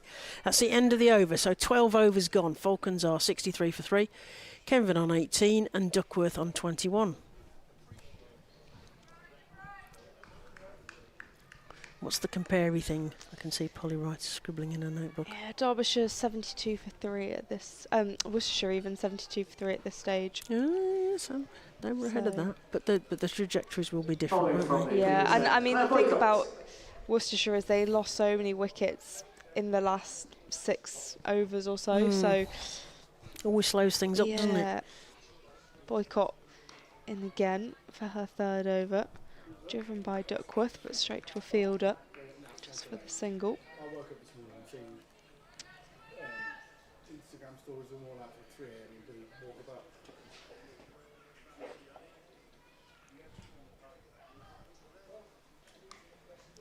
Defensive from Duckworth. Shots of the weight there from Kenvin at the non-striker's end. 64 for 3.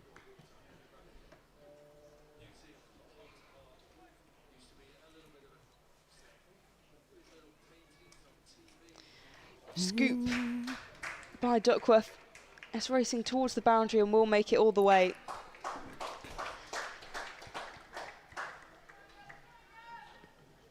Much needed boundary for the Falcons. 68 for 3. Not even Charlotte Roberts can get to that one. Running away from us, trying to cut that off.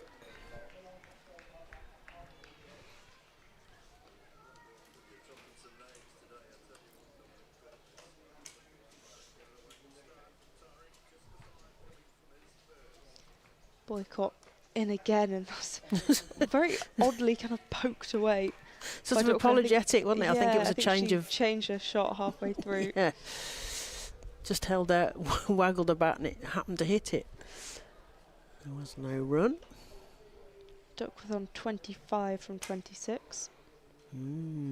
Worcestershire needing to nip this in the bud as they change the field and bringing in a short fine onto the 25-yard ring.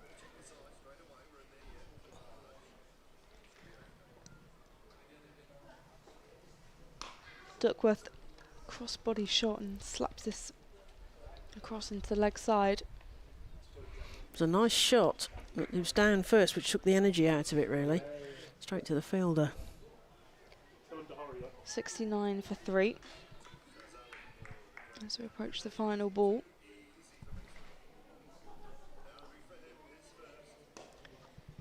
Defensive to finish the over. 69 for 3 after 13.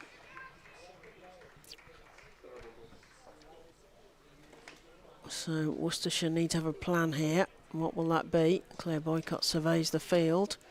A little signal to one of her fielders about where she wants her to go. And she's also indicating to Bryony Gilgrass to continue. She removes a hat to give to the umpire. Bowling from the New Road End, Bryony Gilgrass. You're listening to the voice of Claire Jenkins, former Somerset and Derbyshire player, and Polly Starkey, award-winning young journalist, and Jim Dale will be joining us again, no doubt, later. It's a lovely bit of footwork, but straight back to Bryony Gilgrass, who's holding her hands behind her back apologetically, because I think that came a bit smart off the bat of Rebecca Duckworth.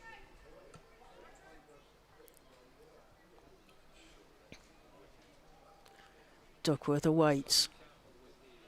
Again moves her feet, plays a lovely drive. That's going to be 4 runs.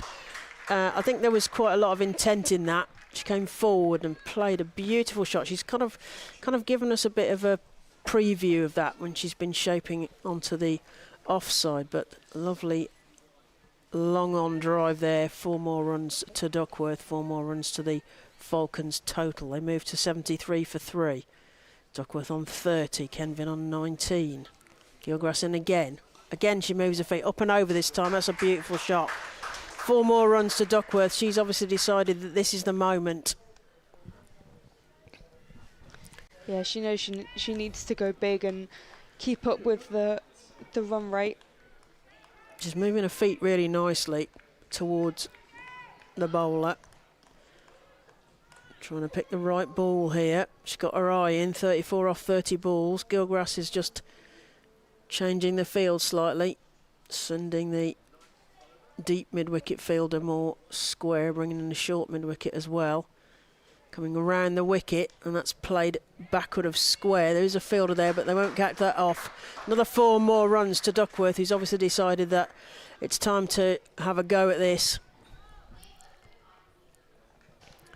81 for 3 are Falcons. They need still another 29 runs to win.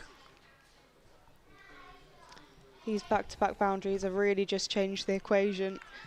With 29 runs, it seems so close for the Falcons. Duckworth really changed a gear here this over as Gilgrass comes around the wicket still, and that's a better ball because Rebecca Duckworth can only defend that down in front of her and there is no run.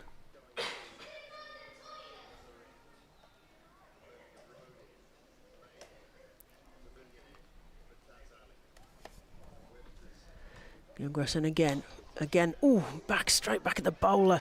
She's looking disgusted with herself, but that was really pelted back at her, and she kicks the ball to Claire Boycott in frustration that she didn't take a catch there, but I think that would have been quite something.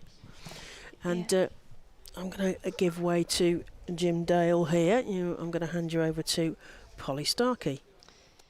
Yeah, it was a decent attempt at the catch and probably one that stings a little bit. Would have been a good catch if it was safely taken. Derbyshire Falcons 81 for 3, 29 to win from the final 6 overs. That was a pretty hefty over from mainly Rebecca Duckworth with the back-to-back boundaries. Charlotte Roberts is the change of bowler for Worcestershire, coming on for the first time today, and this will be played into the offside, which is for the single. Well, Polly, I mentioned a little bit earlier, just before I went off commentary, that Duckworth looked like she meant business today and that she was going to be stoic and do a job for her side. She's waited her time, got in behind almost everything, punished the bad ball, but been watchful. And we're just seeing her open up a little bit move her feet. Roberts into her action again, and Duckworth doesn't get hold of it in the way she would have wanted, but it pulses out into the leg side.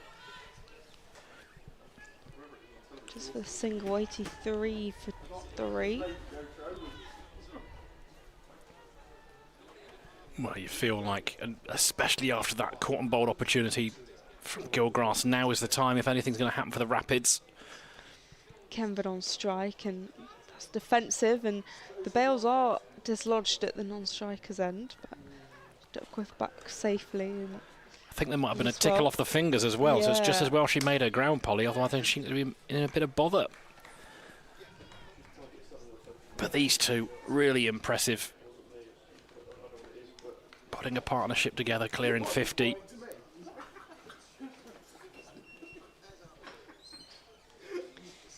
Kenford works us into the leg side. They'll run through for just the one.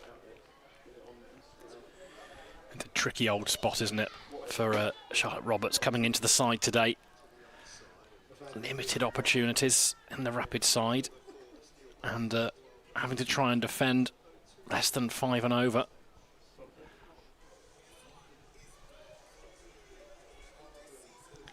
Duckworth just digs this one out defensively. She's on 39 from 35. Score 84 for 3. Well, she's going through her repertoire at least, trying to get the captain's eye for next time out. Had a slower ball, that was a really good Yorker as well.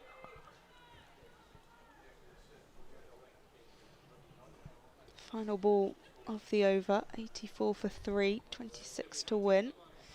It's been absolutely walloped in the air. I think it will be a couple of bounces and a 4. It will be. It was gave it a lot of flight in that shot.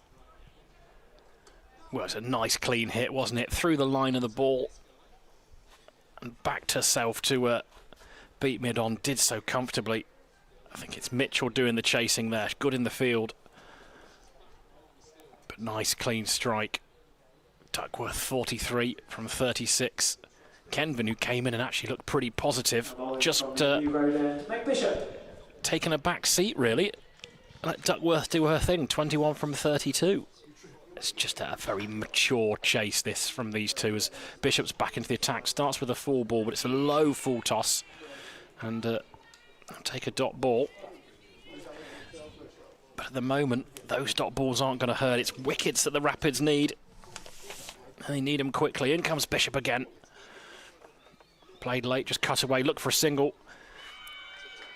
They're home safe. It's an aggressive bit of running, it actually has to be said. Because running to the fielder, it's a gutsy move if you set off early enough, but it's it's clear that Duckworth's eyeing a 50 here and wants the strike. 43 to her name, batted beautifully, really well paced, combination of guile and aggression. Meg Bishop, who took a wicket with her first delivery. That's drilled through the covers, lovely shot.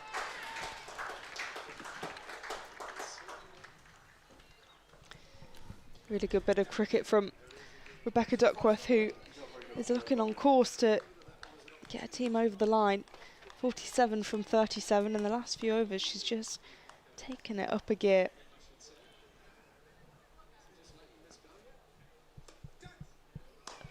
Shorter and flatter. It's good bowling from Bishop, I think, with Duckworth, her power as well. She gets a good stride down the wicket. She can hit you over the top. So it's a real test for modern spinners if they can vary their length and vary their pace as well. Make it difficult for batters to get after them. Kenvin on strike now, just nurdled into the leg side, done a really good job. Laura Kenvin of just rotating the strike, letting Duckworth do her thing. It's just situational cricket, understanding what's required.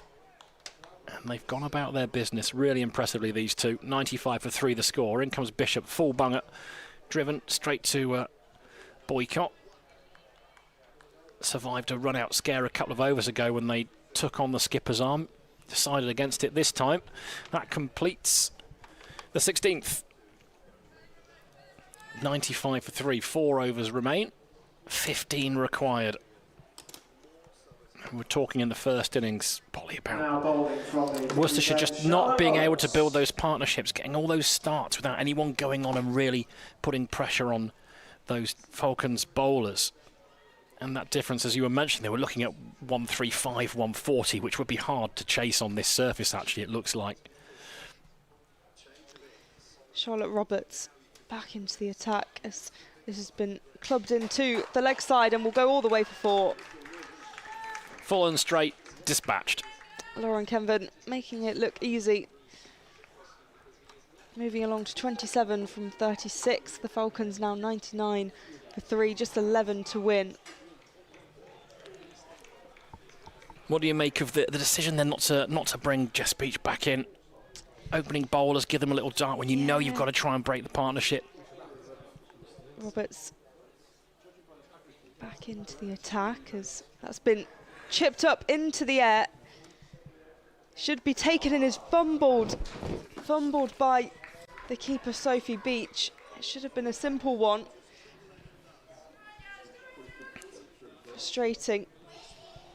Yeah, I think, you know, they should have brought Jess Beach back into the attack. At this sort of point, it's not about waiting for the death. It's like you've got to have that impact earlier on because, you know, there will be no death bowling. There won't be the final overs if they can't get a hold on it now as Roberts is in, and a crucial dot ball, 100 for 3. Well, it was a rotter for Sophie Beach, wasn't it? An absolute skyer, but someone of her quality. She's kept beautifully this season, by the way. She's been fantastic behind the stumps. And that one will hurt her, I think. But you're right, you just feel like after that, the Gilgrass over that went for a couple, there was a short one and a full one that both got disposed of. Duckworth. Sure. Again, on the leg side, all the way for 4. Just leaned into it, wasn't it? Just beautiful placement. And you felt... But just going back to that point, especially at Caitlin Baker-Smith, bit of a golden arm. You thought there was a chance to get an over each out of them as the 100 comes up for Derbyshire. That's the 50 up for Rebecca Duckworth as well, who has batted so well for the Falcons, searching for their second win all season. Roberts in again, and that's been chopped up in the air and will be 4. Just 2 runs to win now for the Falcons, who have completely taken control of this game. 41 balls, 10 fours. Well, it's a different level, isn't it, this from Duckworth. Leaning and just, well, stretching forward a little bit, but just such good hands. And lifting it deliberately over cover. No one out in the deep there, pretty risk-free.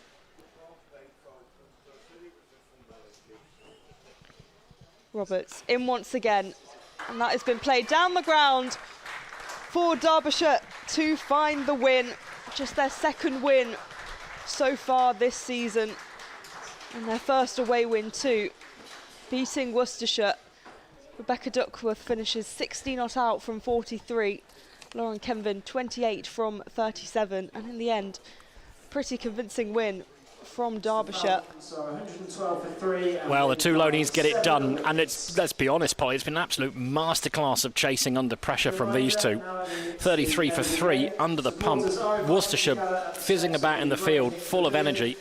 Dot balls are plenty. And it's the intent, we talked about it, everyone actually has mentioned on this broadcast, the intent that the batters have shown. And it's not just the intent playing aggressive shots, it's getting in behind the ball. Everything is deliberate, the footwork is solid, the shot choices are generally pretty good.